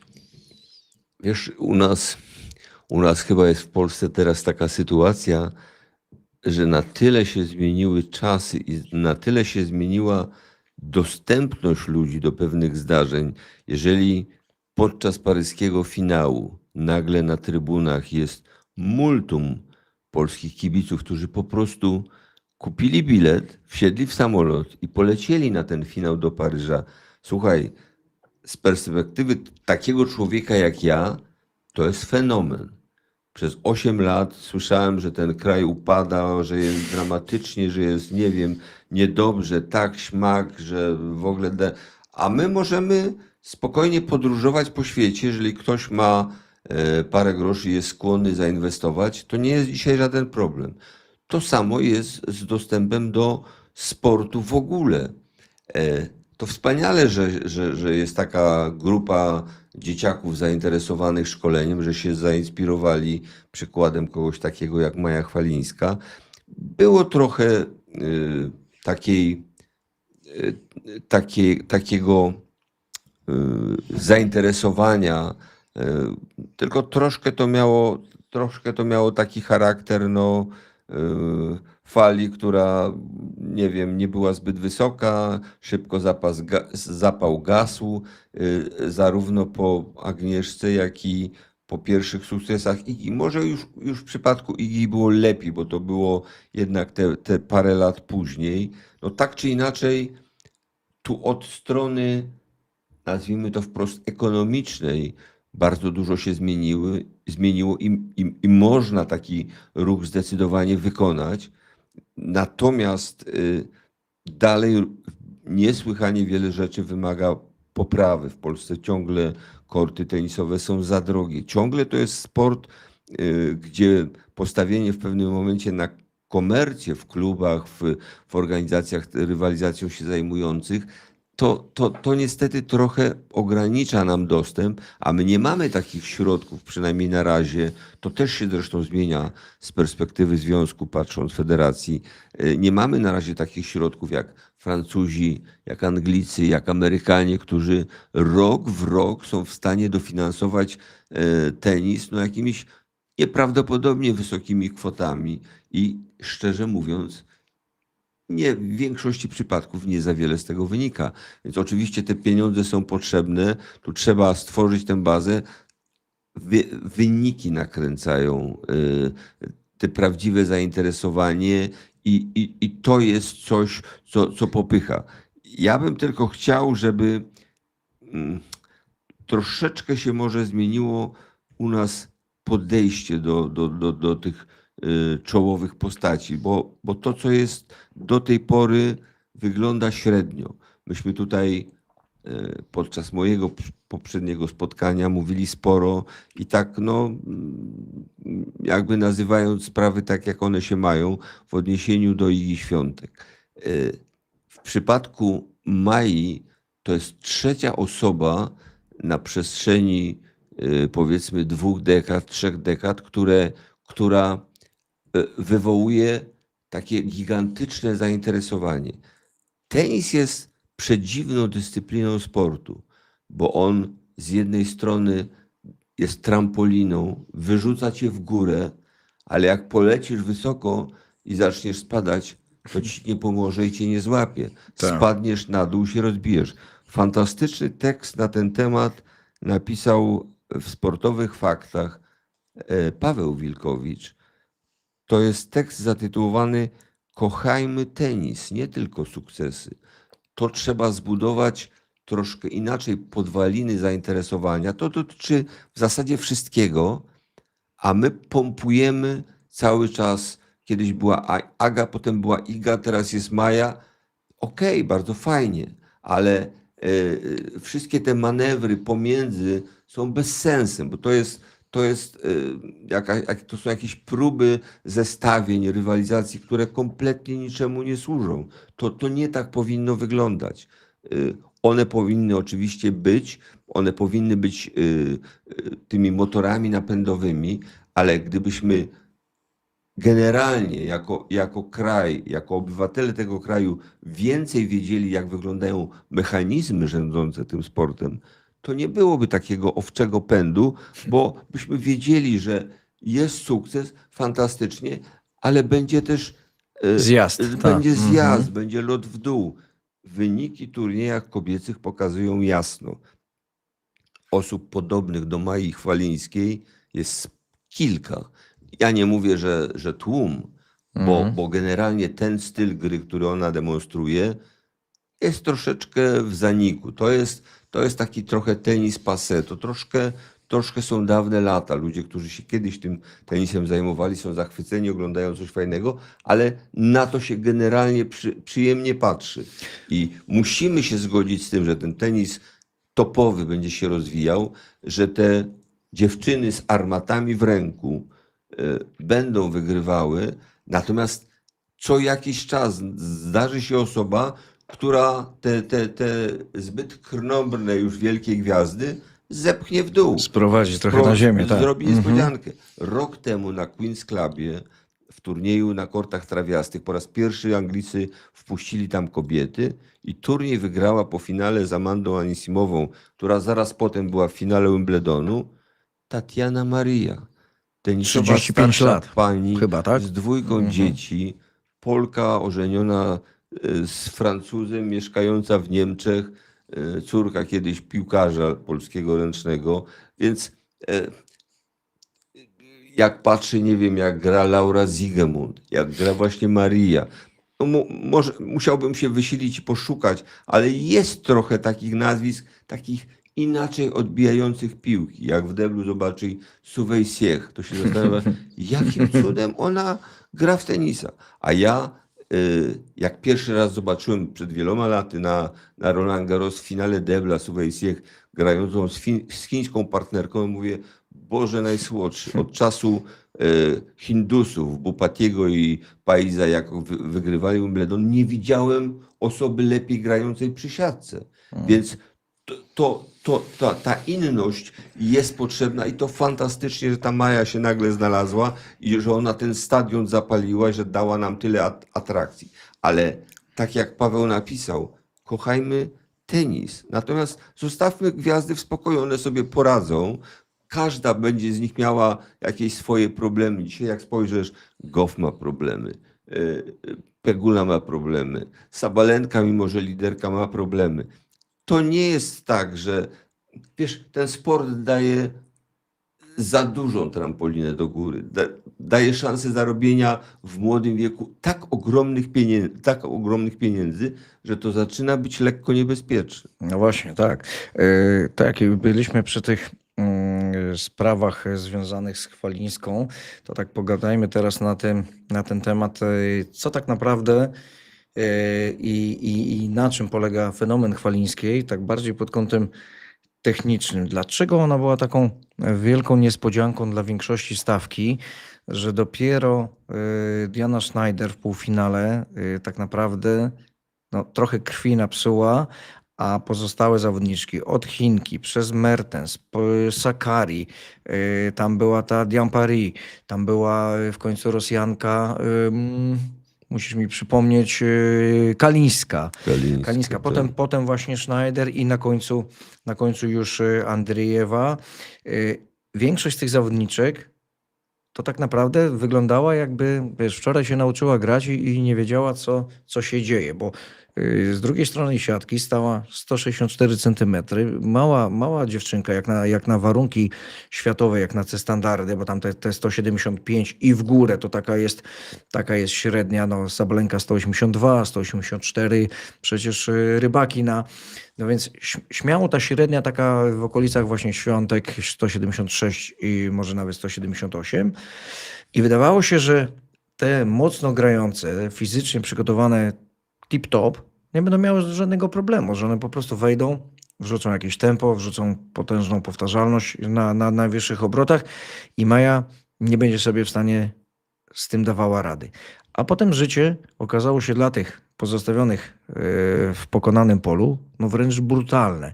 Śmiać mi się chciało trochę, może to nieelegancko brzmi, jak patrzyłem na mecz z Kalińską i ten mecz się skończył, a potem Kalińska, sfrustrowana, taka zniesmaczona, siada i mówi na konferencji prasowej, że no bardzo chętnie zagrałaby rewanż na cemencie i na trawie, bo na ziemi to nie. Tylko że zapomniała o jednej rzeczy, że na cemencie tu się zgadzam, bo na cemencie będzie najtrudniej ze wszystkich nawierzchni. Ale na miejscu Kalińskiej to bym za żadne pieniądze nie chciał z Mają zagrać właśnie na trawie.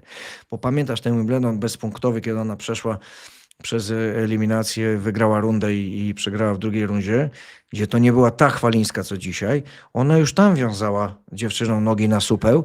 Co dopiero dzisiaj, kiedy jest wzmocniona fizycznie, kiedy widać, że jest w stanie zagrać nie jedną, dwie, a może nawet 3 imprezy bez kontuzji, co zawsze było piętą achillesową, bo myśmy mówili, super turniej pójdzie za ciosem. No nie poszła, bo tu pachwina, to kolano. Dzisiaj mamy Chwalińską wzmocnioną, dzisiaj wspomaga się Ryszczukiem z obozu Igi Świątek. Widać, że ta współpraca daje efekty. No nie wiem jak ty, ale ja widziałem ją w tym turnieju, w eliminacjach, mówię, kurczę, tak 10% mocniejsza jest ta moja. Nogi rozbudowane, na plecach mięśnie. No, brzmi to może trochę dziwnie, ale rzeczywiście, jak nie widzimy dłużej zawodniczki, to te porównania albo mówimy nieprzygotowane, albo mówimy widać, że coś się dzieje. Dlatego ta Kalińska moim zdaniem trochę powinna się uspokoić, kupeł zimnej wody na głowę sobie wylać, bo takie opinie właśnie, że z Mają na trawie, to ja bym nie chciał. No to porozmawiajmy o tym specyficznym sposobie jej grania. Słuchaj, ja uważam, że to, co zrobiła Maja Chwalińska w Paryżu, to jest niestety no taki papierek lakmusowy dla całych rozgrywek WTA, które z jednej strony oczywiście mają gwiazdy. Od czasu do czasu zdarzają się tam fenomenalne mecze, ale ja sobie kiedyś pozwoliłem powiedzieć podczas transmisji i oczywiście za sprawą usłużnych oberwałem za to po głowie, że dzisiaj już trochę nie mam cierpliwości i ochoty oglądania meczów pań. Nie dlatego, że ja nie lubię kobiet, bo to jest totalna bzdura, tylko ja nie lubię kobiet nieinteligentnych. Za nieinteligentne kobiety na korcie uważam osoby, które bez wyciągania wniosków potrafią na przykład na jedną piłkę wygraną zepsuć 6. Francuzi podczas całego turnieju zrobili, bo zaczęli się interesować, co takiego się dzieje, zrobili analizę od eliminacji do meczu ze Schneider i wszystkie po kolei zestawienia z kolejnymi rywalkami, 8 pojedynków, wszystkie zestawienia wygrane, zepsute, to były proporcje od 1 do 6 maksimum, ale najczęściej 1 do 3, 1 do 4. Jak można wygrać mecz tenisowy, kiedy się na jedną piłkę wygraną psuje 4? Nie wyciąga żadnych wniosków. Każda z tych ekip towarzyszących zawodniczkom, a czasami to są mocne czołowe postaci, inaczej z nimi pracuje. Tam jest inna relacja, raz się ktoś słucha, raz się nie słucha, raz lekceważy. Widzimy często te scenki, jak tam wygrażają, prawda, tym trenerom czy trenerkom w taki dosyć lekceważący sposób. To znaczy, że ta interakcja jest dziwna. Jako trenerzy w turze WTA pracują często doświadczeni ludzie, tacy, którzy robili wyniki. To, jak zagrała Andrejewa w finale i to, jak częściowo zagrała Schneider w półfinale, jest moim zdaniem zasługą najpierw Conchity Martinez, potem tego Saszy Bajdzina. To są ludzie, którzy pracowali naprawdę z topowymi postaciami. Akurat Sasza nie grał, ale Conchita no, to była tenisistka wybitna. Ale tu zmierzam nie tyle do tego, jakie oni mieli wyniki, tylko na ile są sprytnymi trenerami. Bo w przypadku Mai Chwalińskiej nie da się po prostu, z kim gram? Kwalifikantka, która 114, nie, dobra, tam, wychodzę na Ale kort. tak podeszła Chinka, wiesz, No tak więc podeszła Chinka to wie, i potem dlatego to się tak kończy i dlatego to niestety świadczy po prostu o braku inteligencji. Był jakiś czas, ona miała zresztą jakieś tam swoje problemy fizyczne, kontuzje, przerwy, wraca. Wszystko prawda, no ja to jestem w stanie zrozumieć, natomiast nie bardzo jestem w stanie zrozumieć, jak ktoś nie wyciąga wniosków z meczu. Jeżeli raz, drugi, trzeci, czwarty, piąty, 15 przegrywam jakąś akcję, to 16 raz tego już nie powinienem nie powinieneś, zrobić. tak, A, dokładnie. a to się powtarza, no bo tego się nie da inaczej wytłumaczyć. Patrząc od strony Mai, jest repertuar, jest myślenie, jest lewa ręka, jest sprytny sposób grania. Po finale przeczytałem w internecie kilkanaście, ale zagranicznych, nie polskich wypowiedzi, gdzie ludzie się zaczęli krzywić, że tych baloników trochę za dużo, że podnoszenie piłek. To była oczywiście wszystko taktyka na mecz, bo Maja, obaj o tym wiemy, potrafi grać płasko, szybciej, potrafi przyspieszyć, umie, ale ma czucie w ręku i wie kiedy co zagrać. Tak. To jest w tenisie kluczowa sprawa. To nie polega na tym, że przywalisz z całej siły. Jakiś czas temu w turze zapanowała moda na grę szybką. Panie postanowiły koniecznie serwować równie szybko jak mężczyźni i uderzać równie szybko jak mężczyźni. To się przez pewien czas zrobiło dość popularne. Większość tenisistek z czołówki tak próbuje grać. Wobec tego, ponieważ przynosiło to przez chwilę wyniki, zabrakło urozmaicania gry.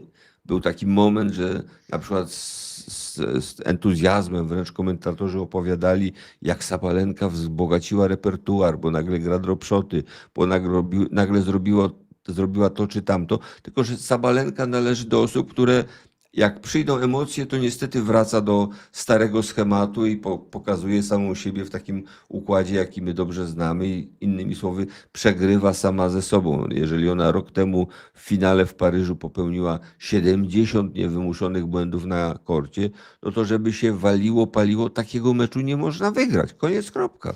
Tak, absolutnie. To, pozwolisz, że w 3 słowach dam ci chwilę odpocząć, że w 3 słowach tak postaram się, bo to są pytania a propos właśnie tych takich technikali trochę ze strony Mai. No dla nas zajmujących się tenisem to nie jest żadna niespodzianka, natomiast dla widzów, którzy trochę mniej są zorientowani, no lewa ręka, tak jak Karol wspominał, to jest słowo klucz, dlatego że te proporcje dla praworęcznych są mocno niekorzystne. Tych leworęcznych jest pewnie kilka. No tak nie sprawdzałem, ile tam w tej pierwszej setce tych leworęcznych jest.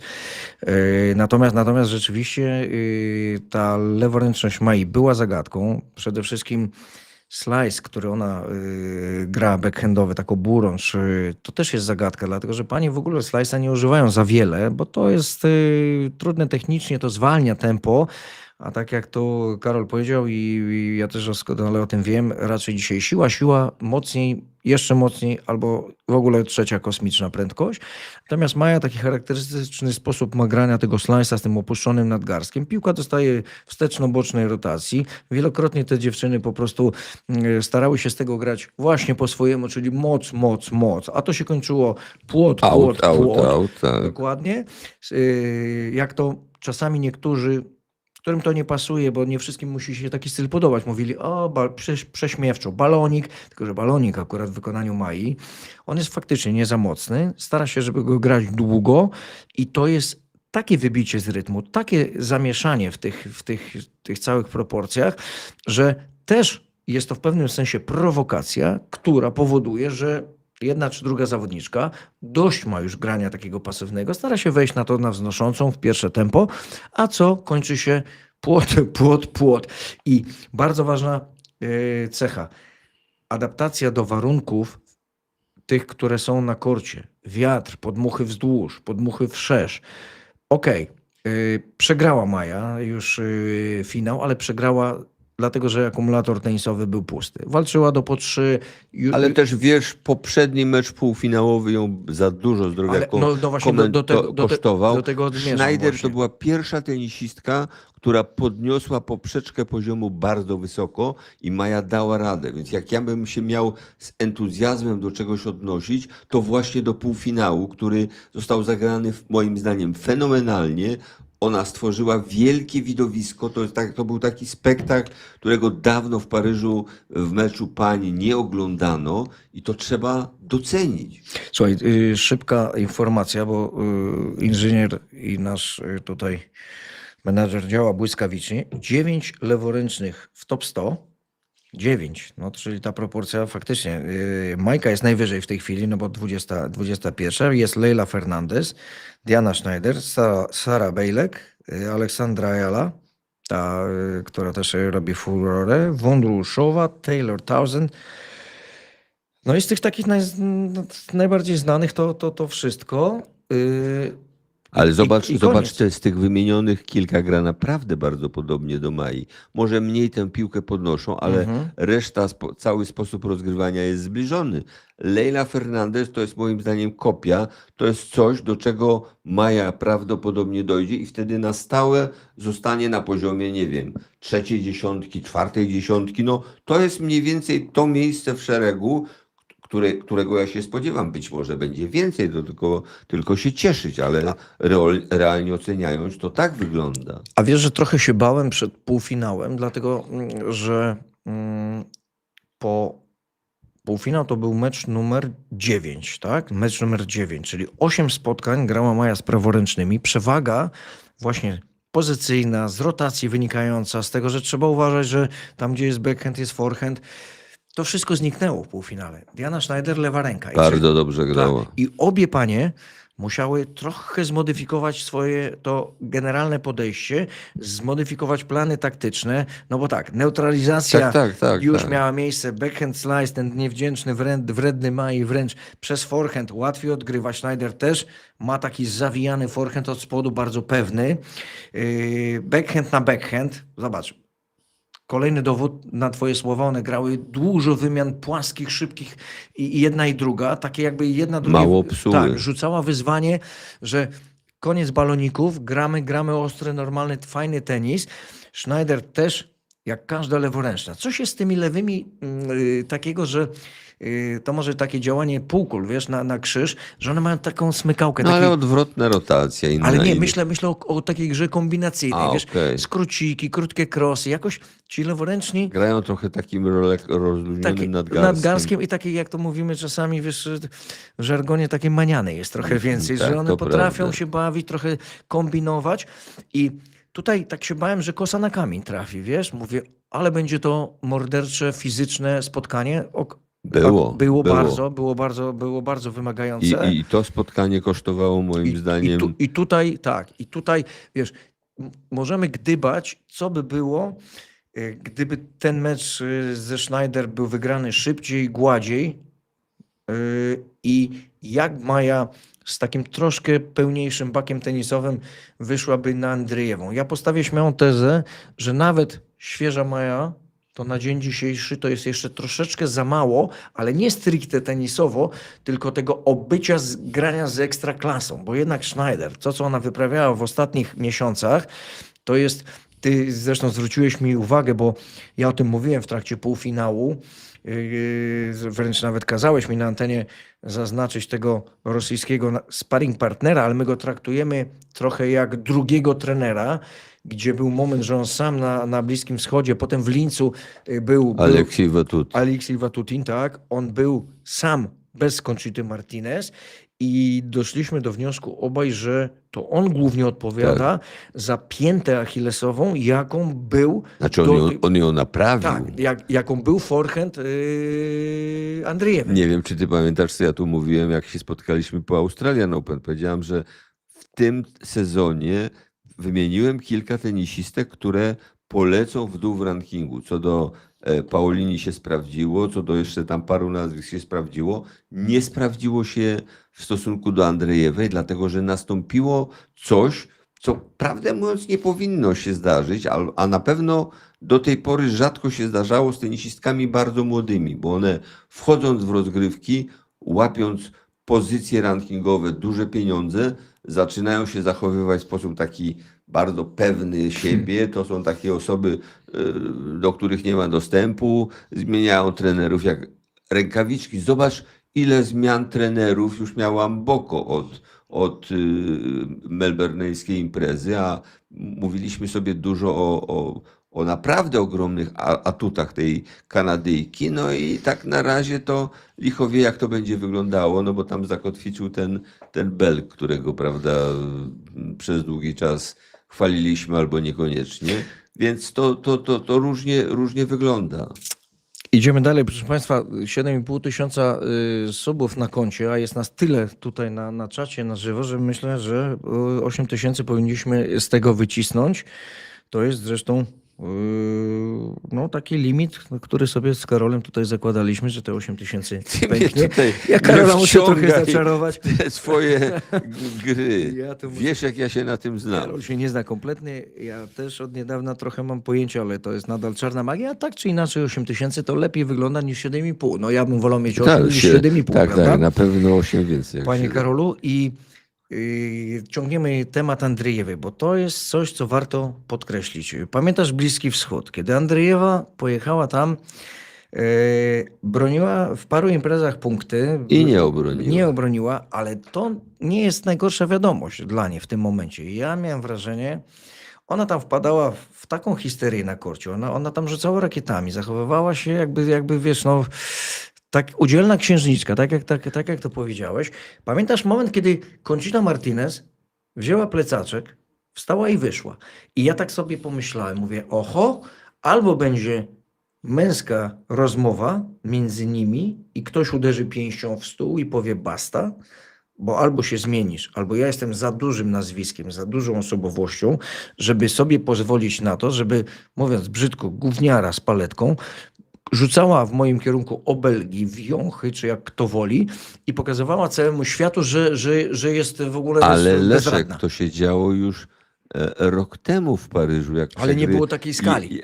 Nie było takiej skali jak Ty tam na... musiałbyś tam do szatni zajrzeć, No, jaka no nie, była no. skala. Coś tam francuscy dziennikarze pisali. Z tym, że moim Z tą- zdaniem na korcie wtedy, właśnie na tym Bliskim Wschodzie, przekroczone zostały bariery dobrego smaku i takiej, bo zawodnik może w ferworze walki powiedzieć do trenera, nawet wykrzyczeć. No wiadomo, no nie tylko ona, wszyscy tam jakoś klną, jakoś się wyżywają na tych trenerach, ale tam to było, no mówiąc kolokwialnie, przegięcie pały, bo ja na miejscu Conchity Martinez, to nie dość, żebym wstał i wyszedł, to jeszcze bym jakąś procę znalazł i tam strzelał w nią kamieniami. No to jest wszystko prawda, tylko trzeba się zatrzymać przy 2 poprzednich startach Andrzejewej w Paryżu.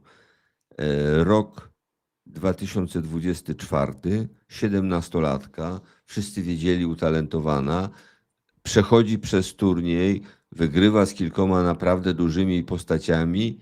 Nagle w półfinale z Jasminę Paolini dostaje straszne bęcki.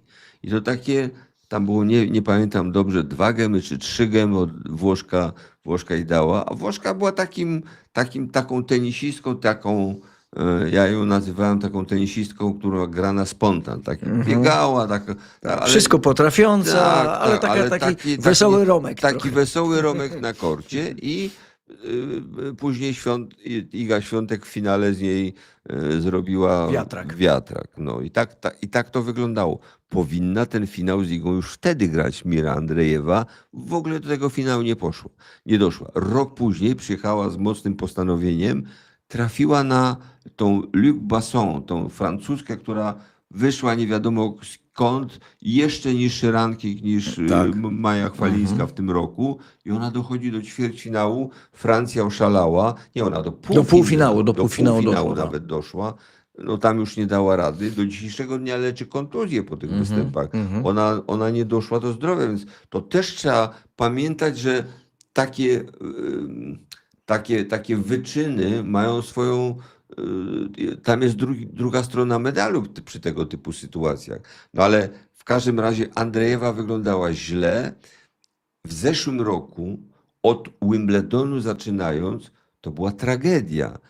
Andrzejewa sprawiała wrażenie osoby, która nie potrafi uderzyć forehandem. Ja pamiętam relacje w Polsacie, bo tego słuchałem, Tomek Wiktorowski tam wtedy został zaproszony, komentował, siedział, no trudno mu odmówić, że on się na tenisie kobiecym nie zna, a on już nie potrafił znaleźć określeń, co ta Andrejewa tam wyprawia na korcie, bo ona grała takim ni to podciętym, ni to pchanym forehandem.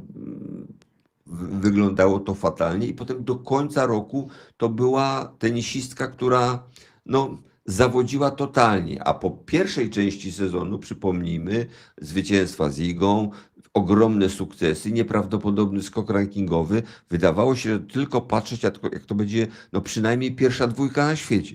Tak się nie stało. I teraz po takim załamaniu, po tylu awanturach, ja też byłem przekonany, że Conchita Martinez tam nie wytrzyma.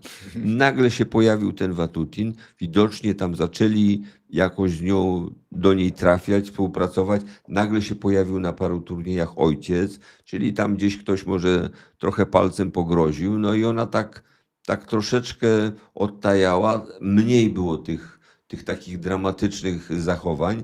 Pamiętasz, byliśmy ciekawi, czy ona czasami w finale, jak Maja ją weźmie w te swoje sztuczki, czy się nie powtórzy sytuacja. Tak. Tylko nie przewidzieliśmy albo przewidywaliśmy, ale nie wiedzieliśmy, że to będzie miało takie oblicze, że cwana Hiszpanka wepchnęła do głowy parę pomysłów i Andrejewa zagrała ten finał rewelacyjnie pod względem taktycznym. I ona tak naprawdę wybiła Mai Chwalińskiej szansę na to, żeby Polka ją dopadła. Bardzo się Maja starała. Nie da się złego słowa powiedzieć o tym jej występie finałowym. Zresztą tu zawsze trzeba jeszcze dodać ten pierwszy raz w finale. No tak, Pamiętasz, co się stało z Anisimową, jak wyszła No pierwszy tak, raz tak, grać tak. Paraliż kompletny w ją Wimbledonie, złapał. jeszcze po półfinale z Sabalenką, gdzie ledwo się trzymała na nogach, jak schodziła z kortu. To taka trochę analogiczna sytuacja, bo ta wyczerpana do cna Maja Chwalińska rzuciła wszystko, co jej zostało na Schneider i pierwsze takie moje obawy już jeszcze trochę na wyrost, bo nie wiem, czy pamiętasz, ale w trakcie półfinału nagle kamera wyłapała Conchitę Martinez na trybunach, a to sytuacja dosyć rzadka, bo z reguły jest tak, że dzisiaj w dobie mediów społecznościowych, tych HBO Maxa, playerów, różnego rodzaju aplikacji, żadnym problemem nie jest odtworzenie sobie meczu, powtórki, fragmentów, wybranie, można odkręcić taśmę w prawo, w lewo, ale się okazuje, że Conchita Martinez spryciula nad spryciule pojawiła się osobiście na korcie, bo wszyscy się zastanawiali dlaczego. Dla mnie rzecz prosta i oczywista, ponieważ na korcie dużo lepiej widać, po pierwsze, rotację, po drugie, jak Ziemia przyjmuje rotację, czyli w jaką stronę te rotacje się odkręcają, jak wygląda wektorowo bieganie, jak grać, żeby sprowokować w te czy inny sposób. Patrzysz, jak ona się broni, z czego atakuje, gdzie ewentualnie się waha. No, Conchita tam robiła jakieś notatki, coś notowała w telefonie i pomyślałem, oho, jest po to tutaj, żeby zobaczyć i ustalić już sobie wstępny plan taktyczny. I jestem o tym przekonany, że po meczu wspólnie usiedli we trójkę, drugi trener Watutin i Conchita i Andrejewa i miała miejsce narada, bo tak jak powiedziałeś, Andrejewa, ja nie widziałem, żeby we współczesnym tenisie którakolwiek zawodniczka, czy to Sabalenka, czy Rybakina, czy nawet tam niżej, była tak konsekwentna od A do Z, miała jeden moment, gdzie tam puściły jej nerwy, gdzie trochę próbowała poszaleć. To było widać w serwisie. Zobacz, jaka była sprytna. Normalnie Andrejewa to są serwisy 191 do 3,5. I to jest dziewczyna, która potrafi mieć średnią prędkość podań, jako jedyna na świecie w tym momencie powyżej 190. To są wartości z męskiego tenisa. Ona serwowała 170, 160, dlatego że założyła jedną rzecz. Nie ma sensu, ryzyko jeszcze trochę wiało, więc to dodatkowe utrudnienie dla bardzo mocnych serwisów, bo musisz, idealnie trafić w punkt, żeby cała ta moc, dźwignie, tak dalej, to wszystko stworzyć. Warunki muszą być prawie optymalne. Doszły do wniosku panie i pan, że to nie ma sensu żadne siłowanie się na 190, bo to nie ma sensu. Wystarczy 170. Maja raczej krzywdy jej nie zrobi, a z drugiego serwisu różnie bywa, więc prędkości poszły w dół, procenty w górę, zaczęła trafiać często, a wiadomo, że jak Maja jest z automatu pasywnie przy returnie ustawiona, bo nie ma jak inicjatywy przejąć, zresztą ona tak z tą inicjatywą to tak niechętnie, to potem do głosu dochodzi lekko pod górę grany topspinowy forehand, bo on jest teraz odsunięty dużo dalej od tułowia niż miało to miejsce, że ta dziura forehandowa, o której się mówiło, to wynikało z tego, że łokieć praktycznie szorował po żebrach z boku. No to było niemożliwe przy tak dużej zawodnicy wysokiej, żeby grać w ten sposób. Teraz mają z tego miejsca więcej, jest inna praca nóg, o wiele lepsze techniczne podejście pod piłkę i Andrejewa grała trochę wyżej, nie za mocno, na zasadzie tak mówiąc w cudzysłowie, Maju, jak chcesz mi zrobić krzywdę, to proszę bardzo, bierz sprawy w swoje ręce, poprowadź grę. Ja się dostosuję. To, co miało miejsce w meczu z Sakkari przez pierwszy set. Tak. Ja wysłałem takiego SMS-a do Piotra Szczypki i mówię, Piotr, niedobrze, bo Sakkari z nią gra w tenisa. Bo wysłała wiadomość na drugą stronę siatki, pokaż mi, co potrafisz. Sakkari grała na połowę mocy, pod górę, zakładając, że jest świetnie fizycznie przekonana, bałem się, że jak tak dalej pójdzie, to Maja nie będzie miała czym jej przebić. No, tylko że drugiego SMS-a mu wysłałem, słuchaj, to jest chyba niemożliwe, żeby Sakkari nie chciała się w pewnym momencie popisać i pokazać całemu światu, że już jest dobrze, że potrafi grać i tak było. Jak tylko zaczęła szaleć, wiesz, prowadzić grę, wzmacniać, to mówię, no dobrze, to teraz podziękować Sakkari i to właśnie potem poszło z góry. I takiego momentu w meczu z Andrejewą, zobacz, nie było. Nie było. To nie grała jak 19-latka, która gra pierwszy finał, bo ona już miała tam półfinały wielkoszlemowe, już się obijała o finały tysięczników, czyli to doświadczenie związane z rzeczami wielkimi i z dużymi obiektami miała. No tylko, że to jest co innego walczyć o puchar, o tytuł wielkoszlemowy. I ona zagrała tak, dla mnie, jakby nie miała lat 19, tylko przynajmniej 25 i nie pierwszy finał, a co najmniej 5., 6., 7. Tak. Wiesz, ja jeszcze miałem jedną refleksję, patrząc na Andrejewą wygrywającą Paryż. Urosła bardzo poważna kandydatka do zostania w najbliższym czasie, kto wie, czy nie numerem 1 kobiecego tenisa. Pijesz trochę do rankingu The Race, bo jest numerem 1 w tej The chwili, Race Andrzeju. już jest tym numerem 1, natomiast ja raczej bardziej, wiesz, w ostatnich 2 sezonach rozglądam się, bo troszkę jestem zaniepokojony liczbą rywalek, które są w stanie pokonać Igę Świątek. To jest coś, co mnie trochę niepokoi. To jest to coś innego, coś dziwnego, którego ja sobie trochę nie umiem wytłumaczyć. A Andrejewa, mało że parę razy już zdążyła narobić szkód Idze Świątek, to zaczyna wyrastać na tak dominującą postać z tym poprawionym forehandem. To naprawdę jest w tej chwili raz, że młoda, dwa, że tutaj, jeśli idzie o taką bazową grę, ciężko znaleźć błędy. Jeśli nie wydaje mi się, żeby po takim sukcesie ona pogorszyła psychikę, raczej ją poprawiła, oczywiście, prawda? tak, pewnie. Więc summa summarum robi się straszliwie groźnie. Naprawdę. Widać, że kryzys ma Sabalenka. Nie wiadomo, co tam się będzie działo, bo ona jakieś dziwne rzeczy przebąkuje. Z Rybaki, no też tak na dwoje babka wróżyła.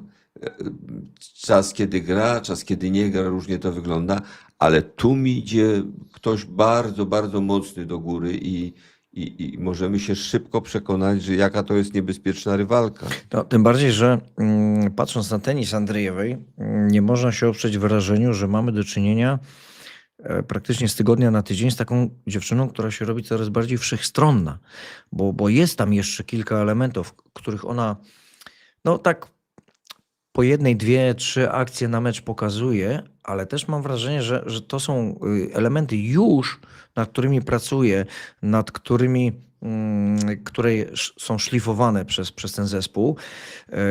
Takie na przykład tam dojścia do drugiego tempa, czy ewentualnie jeszcze jakiś slice backhandowy, bo robi się taką zawodniczką super wszechstronną i tak jak powiedziałeś, jeszcze nie wiem, pół roku temu miałem takie wrażenie, właściwie nie, no i w zeszłym sezonie miałem takie wrażenie, że Długie dystanse, czyli te turnieje takie wielkoszlemowe, 7 spotkań, to trochę są poza jej zasięgiem, dlatego że ona jeszcze ma problemy z kondycją, najogólniej mówiąc. Czyli, że jest w stanie zagrać 2-3 świetne mecze, ale potem akumulator szybko się kończy i właśnie dochodzą do głosu takie, wiesz, mecze na 1 strzał, 2 strzały, bo nie do końca wierzy w to, że wytrzyma.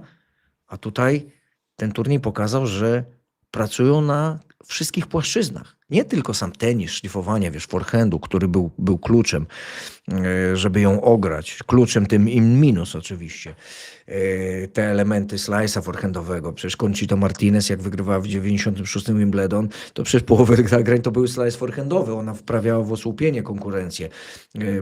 Który to był? 2000 z Mary Pierce, ten finał. Tam też pokazała, że na ziemi, mimo że nigdy nie była mistrzynią biegania, też pokazała. I całe to doświadczenie, to co potrafi trenerka, teraz przeszło już na Andrzejewą, plus dodatkowe elementy, mam wrażenie, o których w swoim tenisie to Conchita nawet nie śniła, wiesz? I to nam stwarza taki obraz, taki duży cudzysłów stawiam przy tym słowie, ale nie boję się go uczyć. Taki tenisowy potwór nam się rodzi, w dobrym znaczeniu tego słowa, bo jeżeli będzie zdrowa, to zaczyna brakować tych dziur, na czym może się oprzeć ktoś, kto chce ją ograć, tak. wiesz? A jeszcze 2 słowa, bo chcę od ciebie to usłyszeć. Zastanawiam się nad Sabalenką. Ona przyjeżdża świeża do Paryża. Podkreślała na każdym kroku do tej pory, że pokochała ziemię, że znowu znalazła radość w grze na ziemi. No, jak masz seta 4-1, 30-0 w meczu, który jest nie do przegrania i przegrywasz go tracąc 11 gemów z rzędu, no to ja tutaj nie widzę tej radości z grania, wiesz? No, naprawdę trudno zrozumieć te niektóre sytuacje kryzysowe w kobiecym tenisie i to dotyczy paru pań. Właśnie Paweł bardzo fajnie napisał w tym swoim artykule, mówię o tym Pawle Wiłkowiczu, że ja spokojnie mogę powiedzieć, że zaliczam się już do tego klubu, bo Paweł wymienia tam zawodniczki, które w ostatnim czasie obniżyły loty. Między innymi w tym towarzystwie jest Iga Świątek i pisze, że gdzieś mniej więcej od Igrzysk w Paryżu nastąpiła kumulacja takich niepowodzeń. Iga zgubiła dawną spontaniczność, coraz częściej broni tego, co zdobyła. Zamiast atakować, to jest odwrotna sytuacja i te obrony się nie udają.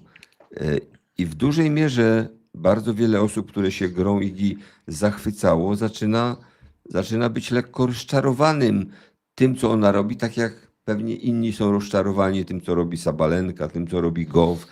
Ja nie mówię tylko przy przykładzie Polki, bo takich postaci jest więcej. W tym turze jest coś, co no, trochę powoduje, że ciężko jest utrzymać się na szczycie, że tam jest za dużo tych akcentów, które cię wybijają z rytmu, odciągają od tego głównego celu. To trochę zależy, nie wiem, od składu osobowego twoich ekip. Przyczyn jest bardzo wiele, pewnie w przypadku każdej z tych postaci jest to jakaś inna przyczyna. Kontuzje, no dużo tego niestety jest, więc zaczyna powstawać taki klub rozczarowanych tym, że się coś nie udało. Przykład Mai, tego jej sukcesu, nagle sprawił, że my wszyscy urośliśmy i znowu jesteśmy w tym peletonie, który, prawda, pędzi do przodu, my hurra, sukces. No chwileczkę, będzie też inaczej. Raczej spróbujmy się spokojnie zastanowić, kto jednej, drugiej, trzeciej osobie co przeszkadza, bo tak jak powiedziałem, te przyczyny są bardzo, bardzo różne. Dobrze, że powiedziałeś o peletonie, bo zaraz Tour de France rusza, wiesz?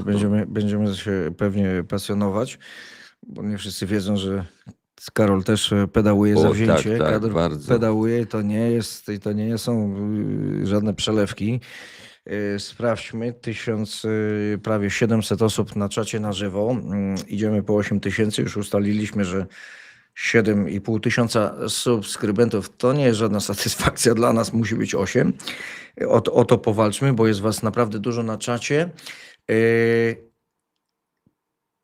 Jedna rzecz mnie interesuje. Jak widząc napis na plecach dresu, pytanie od Kuby, naszego chyba najbardziej zawziętego fana, który śledzi wszystko, co związane z trzecim serwisem. On zresztą śledzi wszystkie mecze, te podpowiedzi, które ja mam czasami, jak nie mogę zerknąć w twoje notatki, bo to bardzo groły, ja ich nie mogę rozczytać w ogóle. Natomiast czasami tam chcę podejrzeć, żeby coś rzucić. A ja zakrywam. Karol zakrywa, chociaż Karol to nie zakrywa, ale jeden taki był. Obaj wiemy, który mi tutaj, jak ja startowałem ćwierć wieku temu, to on mi zakrywał. Natomiast ten napis na bluzie, to podziękowania dla samej siebie. Wiesz, no, wydaje mi się, że to jest coś, co ona pokonała w sobie właśnie, bo wydawało się, że ta kooperacja i taka spolegliwość, takie trochę schowanie ego do tylnej kieszeni, tej własnej buty, wydawało jej samej się chyba niemożliwe, że oni nie będą w stanie jej ujarzmić. Wiesz? Że ona poddała się temu procesowi i teraz Mówisz ma o nagrodę. Andrzejewej. Mówię o Andrzejewej, To tak. tak się zastanawiałem. No nie, bo tak to bym ci przypomniał, ale wiem, że jesteś uważnym widzem i założyła specjalną bluzę. Dostała od kogoś z widowni, z boksu, chyba od właśnie Watutina, dostała taką paczuszkę. Okazało się, że to jest bluza oczywiście sponsora od marki ubraniowej, ale ze specjalnymi, wiesz, nadrukami dziękuję samej sobie. Wiesz, ja nawet o tej bluzie, szczerze mówiąc, nie wiedziałem, bo już tam tej ceremonii całej nie oglądałem, więc prawdopodobnie jest to potwierdzenie tego, o czym tutaj rozmawiamy. No, nastąpił jakiś przełom bardzo ważny i konsekwencją tego był sposób zagrania meczu finałowego, ale nie tylko, bo jeżeli ktoś ją uważnie obserwował wcześniej, to ona tam gdzieś mniej więcej od początku tego sezonu na kortach cegranych zaczęła grać bardzo dobrze, zaczęła uzyskiwać naprawdę duże rezultaty, więc ten Paryż to tak się nie wziął z powietrza, tylko ona sobie na to zwycięstwo zapracowała. Tak.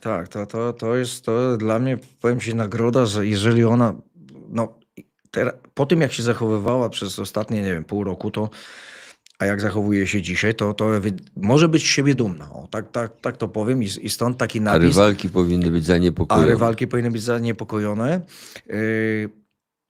Porozmawiajmy chwilę, za moment porozmawiamy, bo to też mnie interesuje i widzów interesuje i ty masz na pewno swoje zdanie na ten temat.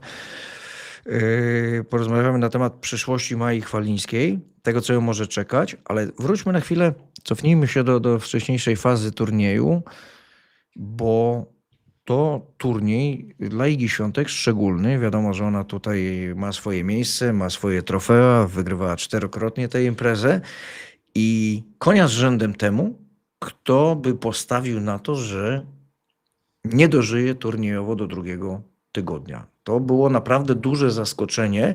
Może jeszcze tak dorzucę od siebie, bo tenis i sport jest taki, że przegrać można, ale to, co zobaczyliśmy w ostatnich tygodniach, czyli te turnieje, które podprowadzały, natchnęły nas takim, mnie umiarkowanym optymizmem, ale na pewno inaczej na to patrzyłem, tak z tym optymizmem większym niż ostatnio. I byłem przekonany, że jeżeli ktoś ma odprawić z kwitkiem Igę Świątek z tego turnieju, to będzie to musiał zrobić to po potwornej walce, tak jak to miało miejsce. I znacznie dalej niż się to wydarzyło. Z Dianą Schneider. Schneider się pożegnała z turniejem, dając siebie 7 płoty w meczu z Chwalińską. Wiesz, mówiliśmy wcześniej, jak się Royce pojawił, że ostateczną weryfikacją będzie Roland Garros, jeżeli idzie o korty ziemne, bo tam cuda i wianki na kiju były związane z tymi jej przygotowaniami, z udziałem Rafy Nadala.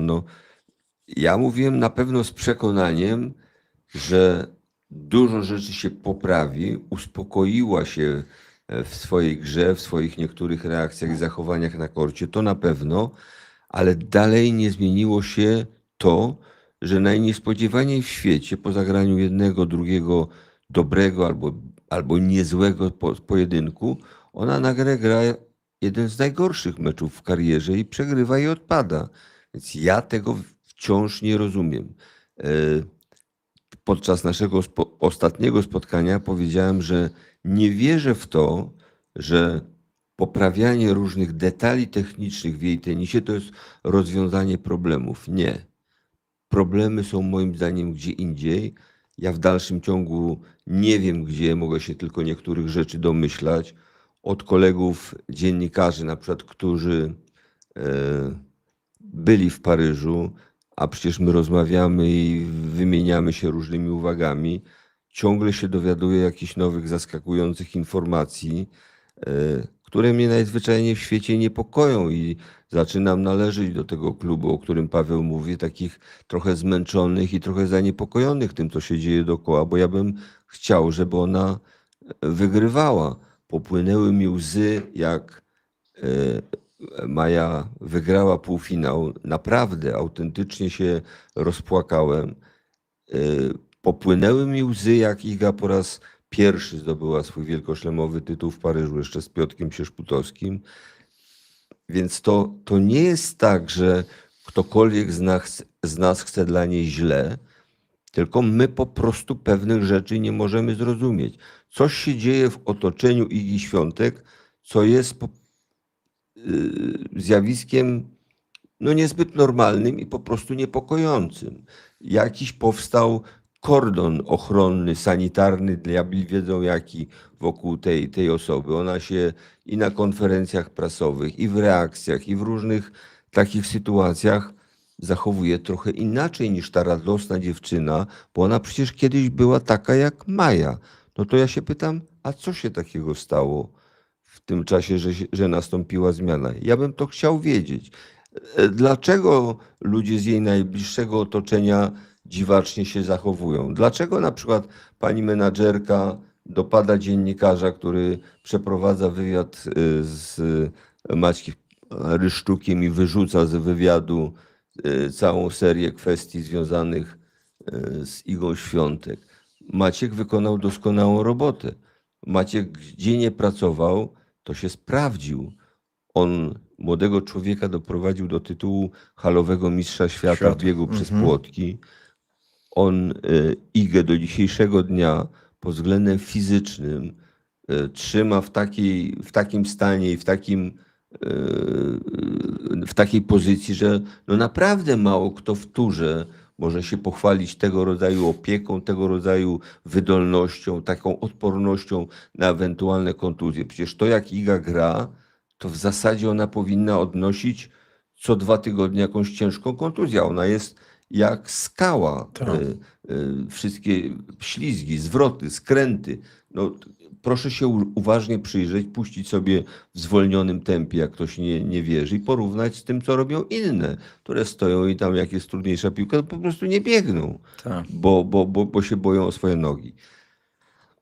Znam dziennikarzy, którzy już 3 lata czekają na rozmowę z Igą Świątek.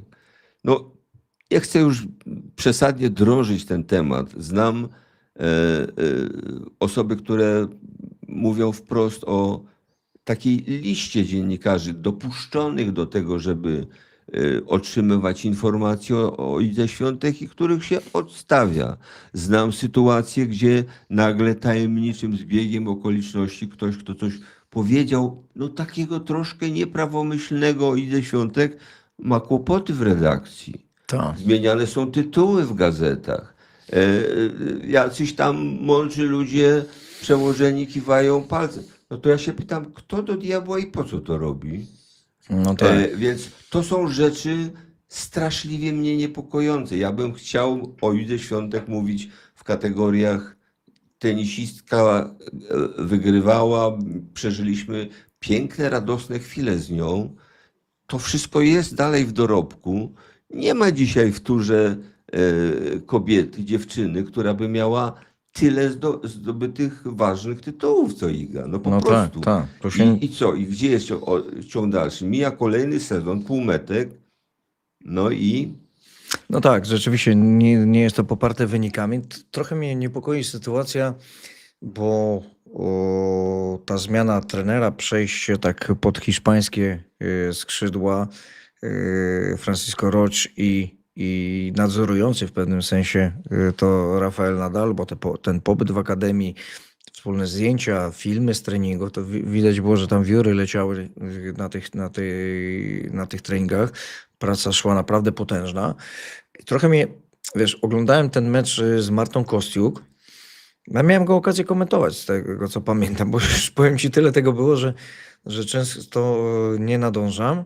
Ale mecz z Martą Kostiuk komentowałem, bo myśmy już po losowaniu mówili, że oho, pachnie takim szlagierem w czwartej rundzie. Ale właśnie bardziej z się Ukrainką. mówiło o spotkaniu ze Svitoliną, rundę dalej. Znaczy, na początku to się mówiło o meczu z Ostapenko. Tylko, że No tak, ja tak, tak, tak. przebąkiwałem nieśmiało, że Ostapenko to jedno, Dzisiaj na kortach ziemnych to by wielkie trzeba upały, było, tak. I Magda Linet, która zrobiła przysługę Idze.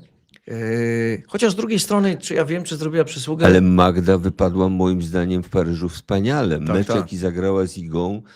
Ja się nie spodziewałem, że Magda to spotkanie wygra, ale to była pierwsza osoba, która podniosła Idzę poprzeczkę bardzo wysoko, zagrała naprawdę dobrze. Nie odnoszę się do tego spotkania z Miami, bo to była inna sytuacja. Iga tam miała jakąś mocno kryzysowe chwile, psuła jak szalona. Ona tego pojedynku z Magdą wygrać nie mogła. Więc ja bym z tego specjalnie jakiejś sensacji nie robił. Pamiętam też ich pojedynek w Azji, gdzieś tam już musiałbym gdzieś sprawdzić, bo aż tak nie mam w pamięci tego wszystkiego na świeżo, gdzie wynik był straszliwie niekorzystny dla Magdy Linet, bliski tam, nie wiem, 1 czy 2 gemy w meczu. Tak. Kończyło się to tak na granicy, no prawie że obrażania się na koleżankę. Pewnie tak nie było, ale tak to wyglądało. Więc ja się troszkę tego pojedynku Magdy Linet z Igą bałem. Iga zagrała bardzo dobry mecz moim zdaniem, tak kontrolowała spokojnie sytuację, a Magda Linet mi się bardzo podobała, ponieważ ona sama o tym mówi, że zbliża się do końca swojej kariery. Zagrała taki dojrzały, mądry tenis. Naprawdę podniosła Idzę poprzeczkę. I byłem przekonany, że po tym występie będzie tylko lepiej i Iga pójdzie do góry, że to będzie jeden wygrany mecz lepszy od drugiego. Ale to, co nastąpiło ze Świątek, to jest jakaś katastrofa. Tak, ale jeszcze wiesz, chciałbym jedno zdanie powiedzieć na temat meczu z Linet, bo pokłosiem podejścia do meczu i taktyki, jaką pokazała Linet w meczu ze Świątek, były właśnie dobre występy Świątek. Linet zdała sobie sprawę z tego, że po swojemu, czyli taką cierpliwą grą, mocną, dynamiczną, trochę wyżej top spinem graną, to jest droga do wyniku 6-1, 6-1. I to jest najlepszy dowód na to, że doceniła wartość Świątek w tym momencie. Czyli Albo miała dobre podpowiedzi. albo miała dobre podpowiedzi, bo tam nie po to, żeby siedzieć i się opalać, ma w obozie Agnieszkę Radwańską, która jest, no jak wiemy, która grała sprytnie, która jest sprytną taką trenerką, czy taką Polska wersja mentorką. Conchity Martinow Trochę tak, dokładnie. I panie postanowiły, że pójdziemy w bank i Magda grała jak na siebie ultra agresywny tenis. Atak na drugi serwis, szukanie drugiego tempa. No, wynik wiemy jaki był, ale mecz był bardzo atrakcyjny przez to. Tak, dobre spotkanie. Dobre takie podejście Magdy Linet, nie po to, żeby wyjść, zagrać, po godzinie zejść, tylko podjęła ryzyko, nawet jeżeli w tej strefie grania nie czuła się pewnie, to jednak zaryzykowała, bo doszła do wniosku, że innej drogi nie ma. I ten mecz, to przy podejściu takim Linet, był dla mnie super przetarciem przed Kostiuk, Dokładnie. która wiemy, że potrafi grać bardzo ofensywnie i jest zawodniczką, która... Sygnalizowała zresztą formę, wygrywając tak. Madryt. Madryt wygrała, odpuściła bardzo, bardzo sprytnie Rzym, chciała naładować akumulatory, żeby w Paryżu pokazać coś wielkiego. Tu na tym krześle, właśnie nie krześle, na fotelu, a jak mawia nasz producent, to nie są tanie rzeczy. się uśmiecha na pewno teraz gdzieś tam na zapleczu. Mówiłem, że w pierwszej piątce, nie do tytułu, ale pierwsza piątka, jeżeli chodzi o wygranie imprezy, stawiam tam Kostiuk. Ona doszła do półfinału, wątek kończąc, więc to było całkiem niezłe trafienie, całkiem niezłe spostrzeżenie, ale po tym jak zobaczyłem Świątek jak niweluje, jak ona amortyzuje taką agresywną postawę Linet, to myślę sobie, oho, może podobne rzeczy będą działy się właśnie z Kościuk w tym meczu o ćwierćfinał ze Svitoliną. Bo ta droga, jak popatrzymy, no miała być ciężka, bo się miało zacząć od Ostapenko, potem miała być Kościuk, potem miała być Svitolina, potem miała być Rybakina i Sabalenka. Tak się zakładało. Ja to nazwałem nawet, że to taki front wschodni trochę się zrobił w turnieju. No ale Nawet mocno wschodni. Tak, Rybakina odpadła, Ostapenko odpadła, potem się okazało, że Sabalenka to historia, że zostały te dwie, Kościuk i Svitolina. Pomyślałem sobie tak, jak przeskoczy te dwie, wygra turniej. I to, co się wydarzyło w meczu z Kościuk, to przeszło moje najśmielsze oczekiwania, bo dość powiedzieć, że sytuacja, w której Iga Świątek przegrywa 5 gemów serwisowych po kolei, to zacznijmy od pierwszych dwóch. 4-3 i serwis, 5-4 i serwis, bo tam przełamania to były, na porządku dziennym. Było dużo nerwów, było trochę takiej szarpanej gry, ale to było do przewidzenia. Natomiast sytuacja, gdzie Iga zamyka seta, najpierw przy 4-3 daje się złamać i ma zamknąć seta przy własnym podaniu. I wyobraź sobie, że w tych gemach dwóch wygrywa 1 punkt zaledwie. I konsekwencją tego niezamkniętego seta jest kolejne przegrywanie serwisów. Przypomnij sobie, i czy w ogóle w zakamarkach głowy znajdujesz taką sytuację, żeby Iga Świątek przegrała 5 z rzędu gemów serwisowych. No, prawdopodobnie takiej sytuacji nie było. Albo była, jak ona miała lat 17, czy tam, nie wiem, 16 i grała może na zupełnie innym poziomie, może w tenisie juniorskim. Ja w seniorskim graniu nie przypominam sobie takiej sytuacji i konsekwencją tej serwisowej klęski Igi było rozsypanie się kompletnie mentalnie. Głowa przestała pracować, przestała funkcjonować i tu wracam do takiego wątku, który rozpocząłem, on nam gdzieś uciekł. Obraz bardzo często trenera. Jego mina zafrasowana, taka człowieka, który się nie spodziewał, że po pewnych ustaleniach znowu wróci do punktu wyjścia w pewnym sensie, bo on znał te problemy Igi, znał te ostatnie fragmenty pracy z poprzednim szkoleniowcem i widział, w jaki sposób to się wszystko sypie. I chyba, tak przypuszczam, jak już przepracowali ten okres przygotowawczy wspólnie na Majorce, jak już zagrali tych kilka imprez, to chyba sam nie przewidział, że znowu ten koszmar wróci, że on znowu się z tym będzie musiał zmagać. Naprawdę jego mina, Karol, była podobna do miny twojej, jak o 1:30 w nocy wyszedłeś z kabiny i miałeś serdecznie wszystkiego dość. No, wiesz, ja nie potrafię odpowiedzieć na tak postawione pytanie, dlatego że a propos Igi Świątek stawiam sobie różne pytania sam sobie, bez przerwy i odpowiedzi nie znajduję. No, tutaj w programie zaznaczyłem obszar, którego kompletnie nie rozumiem. Nie rozumiem też zmiany, jaka nastąpiła. No, czekam na jakąś informację, która być może coś wyjaśni, może nie wiem. No, strasznie trudno się wypowiadać, jak masz zamknięty dostęp do zespołu, jak to wszystko jest, tak wiesz, cedzone łyżeczką, jak nie wiem, nawet na konferencji prasowej w narożniku stoi dyrygent i pokazuje palcem mówić, nie mówić i tak dalej, i tak dalej. No tam się dzieje coś dziwacznego, nie wiem. No to mam od razu, takie informacje na bieżąco. Miało miejsce podobne zdarzenie w 2023 roku w Montrealu, gdzie przełamała ją 4 razy z rzędu Pegula, ale taka seria miała miejsce 2 razy. Łącznie 11 było tych przełamań. No to też sprawa trochę kuriozalna. I jedna rzecz ważna, bo my znamy Igę Świątek w ostatnim czasie z konferencji prasowych, gdzie, mówiąc delikatnie, nie sprawia dobrego wrażenia. Nie potrafi w jakiś sposób sensowny odpowiadać dziennikarzom, a wiemy, że ten świat dziennikarski, dziennikarze są drażliwi, są bardzo pamiętliwi. To obaj doskonale o tym wiemy, że jak któryś sportowiec, obojętnie, tenisistka, Iga Świątek czy ktokolwiek, jest taki, wiesz, odporno-zaczepny, odpowiada półsłówkami, czy jest trochę nawet złośliwy, bo w ostatnim czasie było różnie z tymi konferencjami. Były takie odpowiedzi Igi, no nawet bardzo takie, wiesz, bardzo takie, no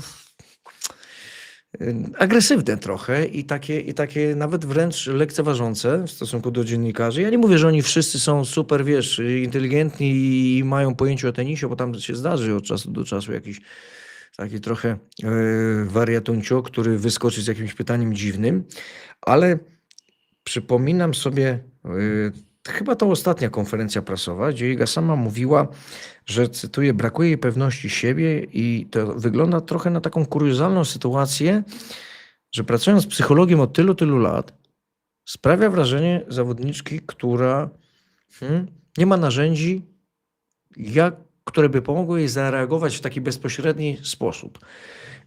Patrzę i oceniam sytuację z punktu praktyczno-technicznego, bo dla mnie najważniejsze jest trafienie w kort, wygranie punktu, gema i seta.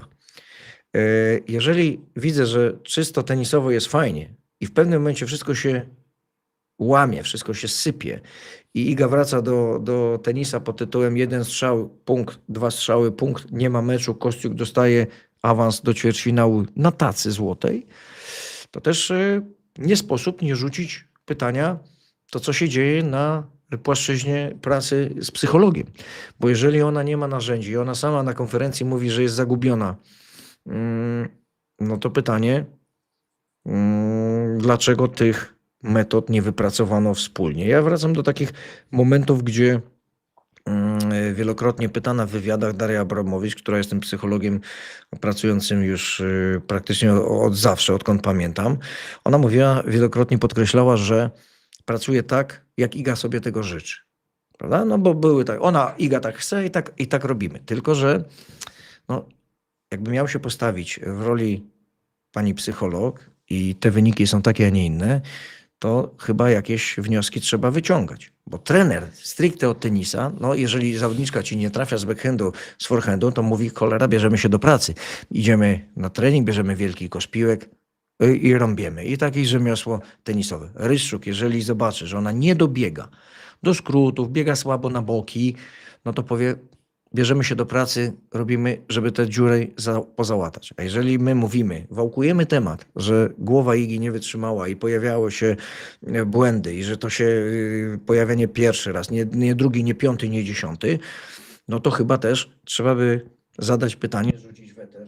Wiemy, że to raczej się z odpowiedzią nie spotka, ale my mamy prawo takie pytania zadawać.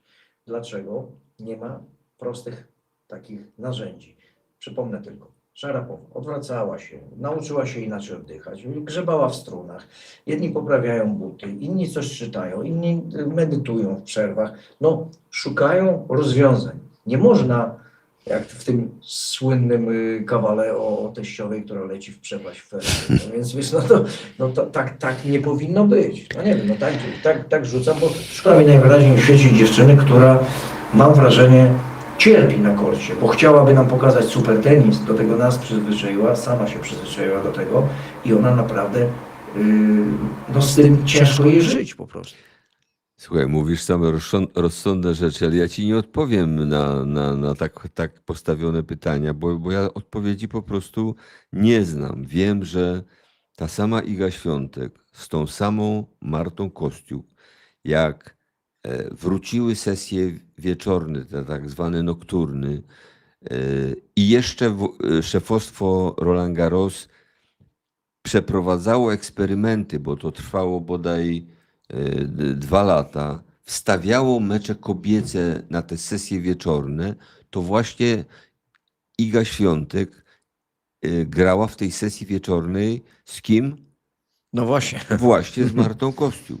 Wygrała bardzo gładko, bardzo szybko. Potem były inne mecze kobiece, które też się odbyły gładko, szybko i przestaną mecze kobiece wstawiać na sesje wieczorne. W tym roku nastąpił powrót do tradycji. Nie mam żadnych sygnałów, żeby ktoś powiedział, och, jak fantastycznie, jaki był cudowny pojedynek, tak jak my się dzisiaj zachwycamy męskim finałem, to ja nie słyszałem żadnych pochwał nadzwyczajnych po spotkaniu Osaki z Sabalenką. Tak po prostu mecz przeszedł, Sabalenka wygrała gładko.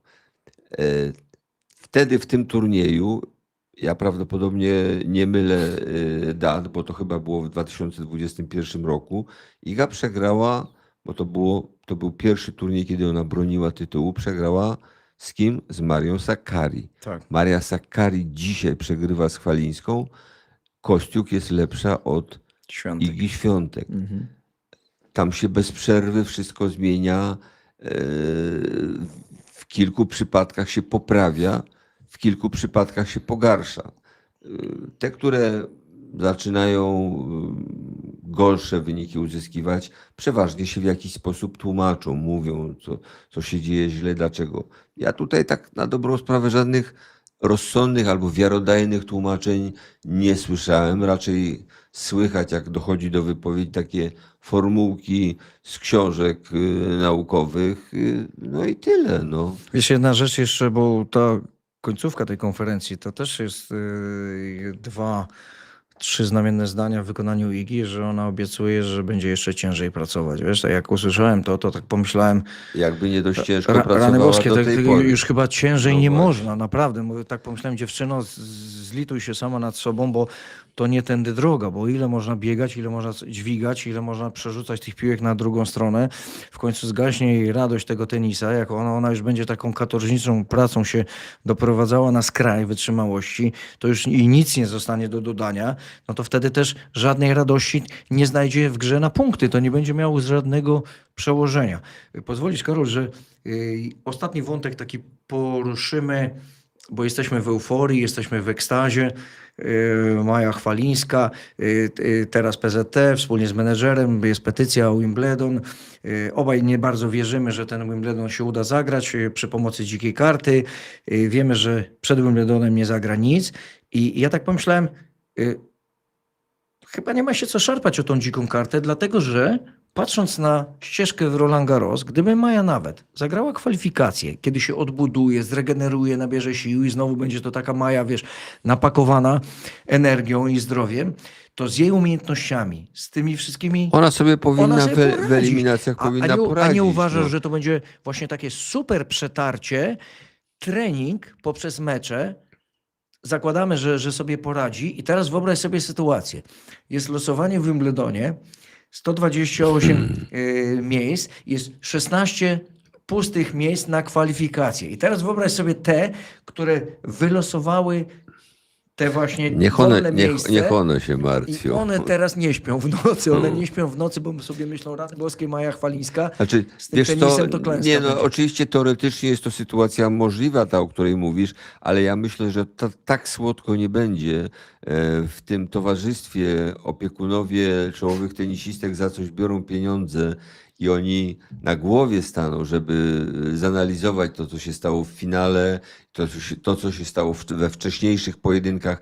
To nie jest tak, że jak się pojawi ktoś nowy, to tak w nieskończoność będzie swoje argumenty wytaczał i będzie to przynosiło sukcesy. Gdyby tak było, no to mielibyśmy dzisiaj w pierwszej piątce na świecie Leilę Fernandez, byłaby tam może... Emma Raducanu? No nie, Raducanu to jest jeszcze inny przykład, bo to jest inny styl gry, No tak. ale lewa ręka, podobieństwa, uderzeń i tak dalej, to raczej Leila Fernandez. Może jeżeli idzie o takie różne dziwne zagrania, to prędzej Maria, czy nawet ta Laura Siegemund.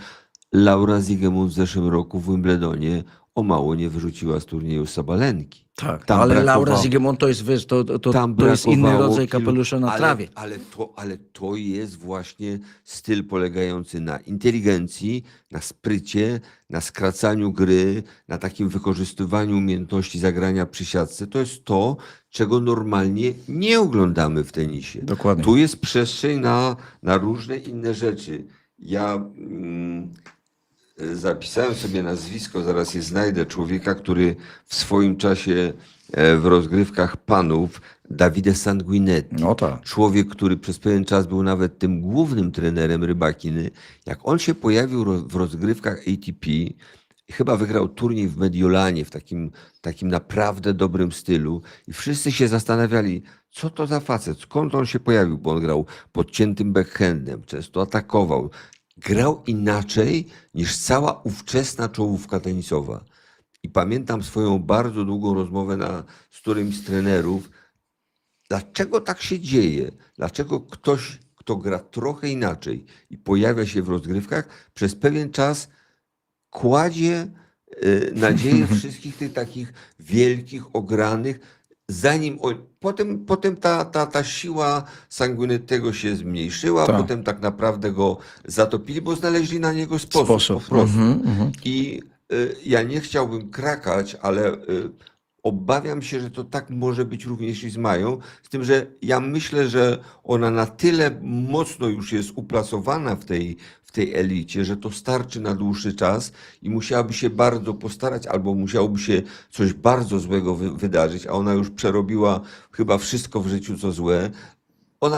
Ona ma rok czasu na okrzepnięcie i No tak. zakotwiczenie tam w tej poziom moim zdaniem 50 miejsca, powiedzmy trochę niżej. To tak działa. Jak Magda Fręch, która najpierw się modliła, żeby się znaleźć z eliminacji, wejść do głównego, weszła już do pierwszej setki, to ona tam zakotwiczyła nawet do tego stopnia, że doszła w pewnej chwili do pozycji rozstawianej tenisistki. To tak działa. No, mam tu jedno piękne pytanie. Madziol 127, to tak a propos tej dyskusji o Idze Świątek i pracy psychologa. Madziol 127, pytanie brzmi następująco. Co panowie myślą o tym, że psycholog Miry Andriejewy oglądała mecz z Florydy, a nie z pierwszego rzędu? No nic nie myślimy. Mówiliśmy o tym wielokrotnie, o psychologach, pani psycholog Miedwiediewa. No, prawda jest taka, że w większości przypadków grający panie, panowie mają psychologów, mają tę opiekę, natomiast tych ludzi w ogóle nie widać. No tu jest jakaś inna sytuacja. Jeżeli ktoś mi wytłumaczy, dlaczego tak się dzieje, to ja to jestem w stanie zrozumieć i zaakceptować. Dziś nie bardzo wiem. Znaczy ja ci wytłumaczę, bo takie pytanie padało i odpowiedź była cały czas taka sama. To jest praca na życzenie zawodniczki. To jest taka z uporem maniaka powtarzana. Przepraszam tak. bardzo, to brutalnie mówiąc, jak zawodniczka chce w krótkim czasie, nie wiem, utonąć, no to tak się stanie. No. Popatrzmy jeszcze chwilę na nasz czat, bo za moment będziemy kończyć. Może tu się coś ciekawego da wyłowić. Patrzę na pytania. Słuchaj, o takim turnieju to by można było 2 dni rozmawiać. Dokładnie tak. Szczególnie jak człowiek jest tak na świeżo, jeszcze nafaszerowany tymi informacjami. Tutaj a propos naszej dyskusji o Mirze Andrzejewej, Ada Dwornicka, dobrze czytam, pisze, właściwie stwierdza, że mam poczucie, że mimo wszystko Mira będzie pękać psychicznie. No nie.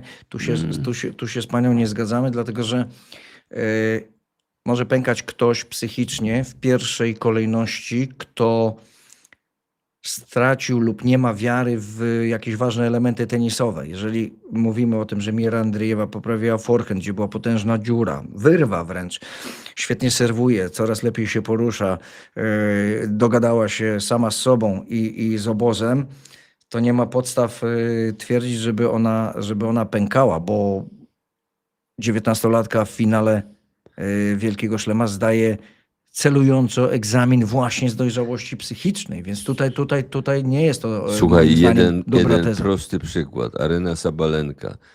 Ile czasu potrzebowała, żeby wejść na sam czub rankingowy w rozgrywkach? Ile lat było koniecznych, żeby ona przegrywając jeden ważny mecz za drugim właśnie z tego powodu, że przegrywała ze swoimi nerwami, ze swoimi jakimiś niezbyt mądrymi przyzwyczajeniami. Weszła na ten poziom. Przez pewien czas, od kiedy weszła, to można było się nią zachwycać. Teraz ona ma po prostu, moim zdaniem, jakiś nowy etap w swoim życiu, bo tenisowo zbliżyła się już do można powiedzieć, no, do czegoś, co się nazywa takim zrealizowaniem większości celów. Oczywiście Wimbledonu jeszcze nie wygrała, tam gdzieś tam czegoś jeszcze brakuje, no tylko, że jak się pojawia taka chwila, że e, jest partner życiowy, z którym wiążesz jakieś poważne nadzieje, jakieś tam inne sprawy ci się poukładały, no większość tych trudnych przejść masz za sobą i zdobyłaś tyle, ile ona zdobyła, no to zaczynasz po prostu stabilizować wszystko wokół siebie. I na koniec już taka ciekawa uwaga. Pamiętasz moment, kiedy nam gołąb wylądował po stronie Zverewa na linii?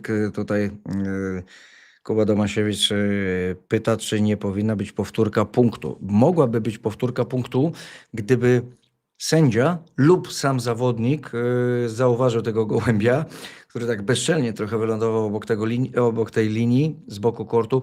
De facto on w trakcie tej wymiany oni byli tak skoncentrowani, że prawdopodobnie ani jeden, ani drugi go nie zauważyli. No my patrząc z góry na kort widzieliśmy, jak ten gołąb ląduje, bo gdyby był bliżej kortu, to może kątem oka Zverev akurat by go zobaczył i grę by zatrzymał, ale ani sędzia, który jest skoncentrowany, wiesz, machał głową w ślad za piłką, ani sami zawodnicy w ogóle tego gołębia On się w ogóle nie pojawił dostrzegli, tak z boku kortu i tak naprawdę gdyby ptaszek wykonał ruch w stronę kortu, O, to już to by było tak. to To by wtedy było, sędzia by musiał to by zareagować, było że jest tak tak. zwany let, przeszkoda, Tak jest. zatrzymujemy grę.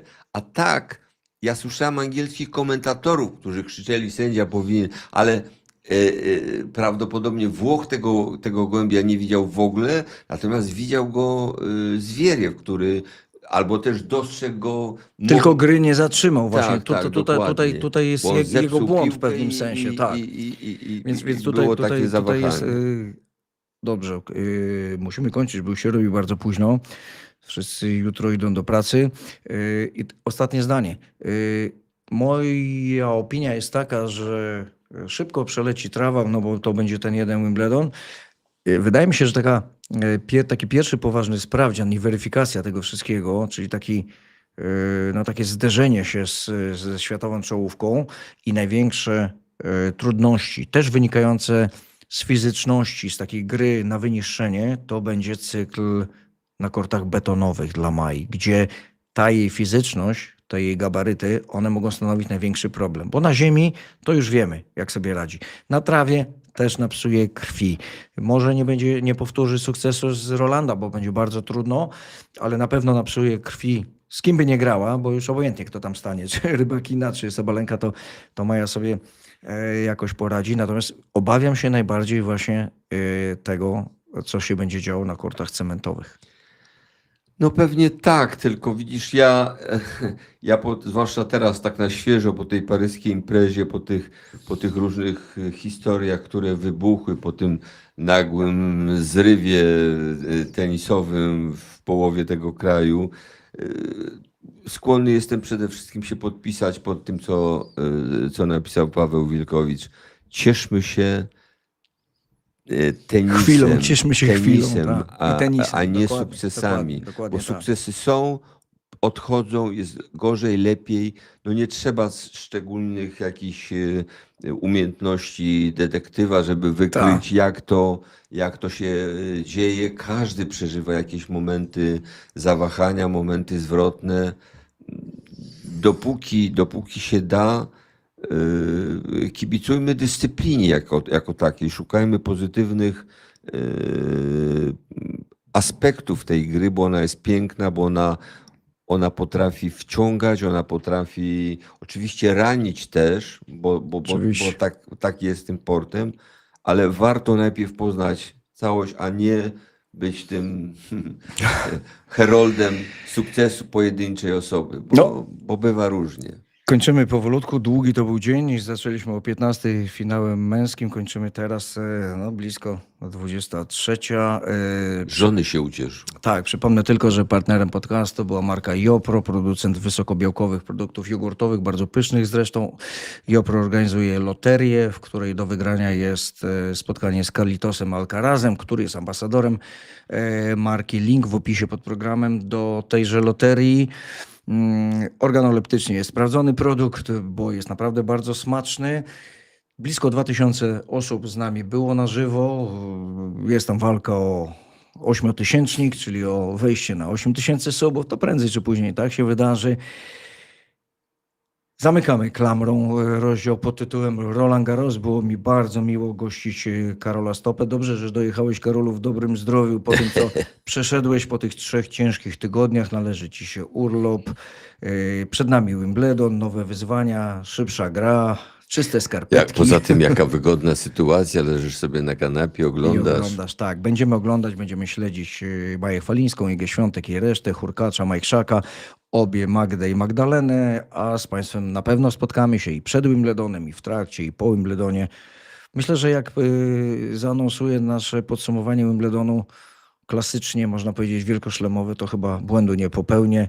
Musiałaby nastąpić katastrofa, żebyśmy się po Wimbledonie tutaj Oby nie. nie spotkali i nie porozmawiali na te zielone tematy tym razem. Dziękujemy Państwu bardzo serdecznie za to, że byliście z nami.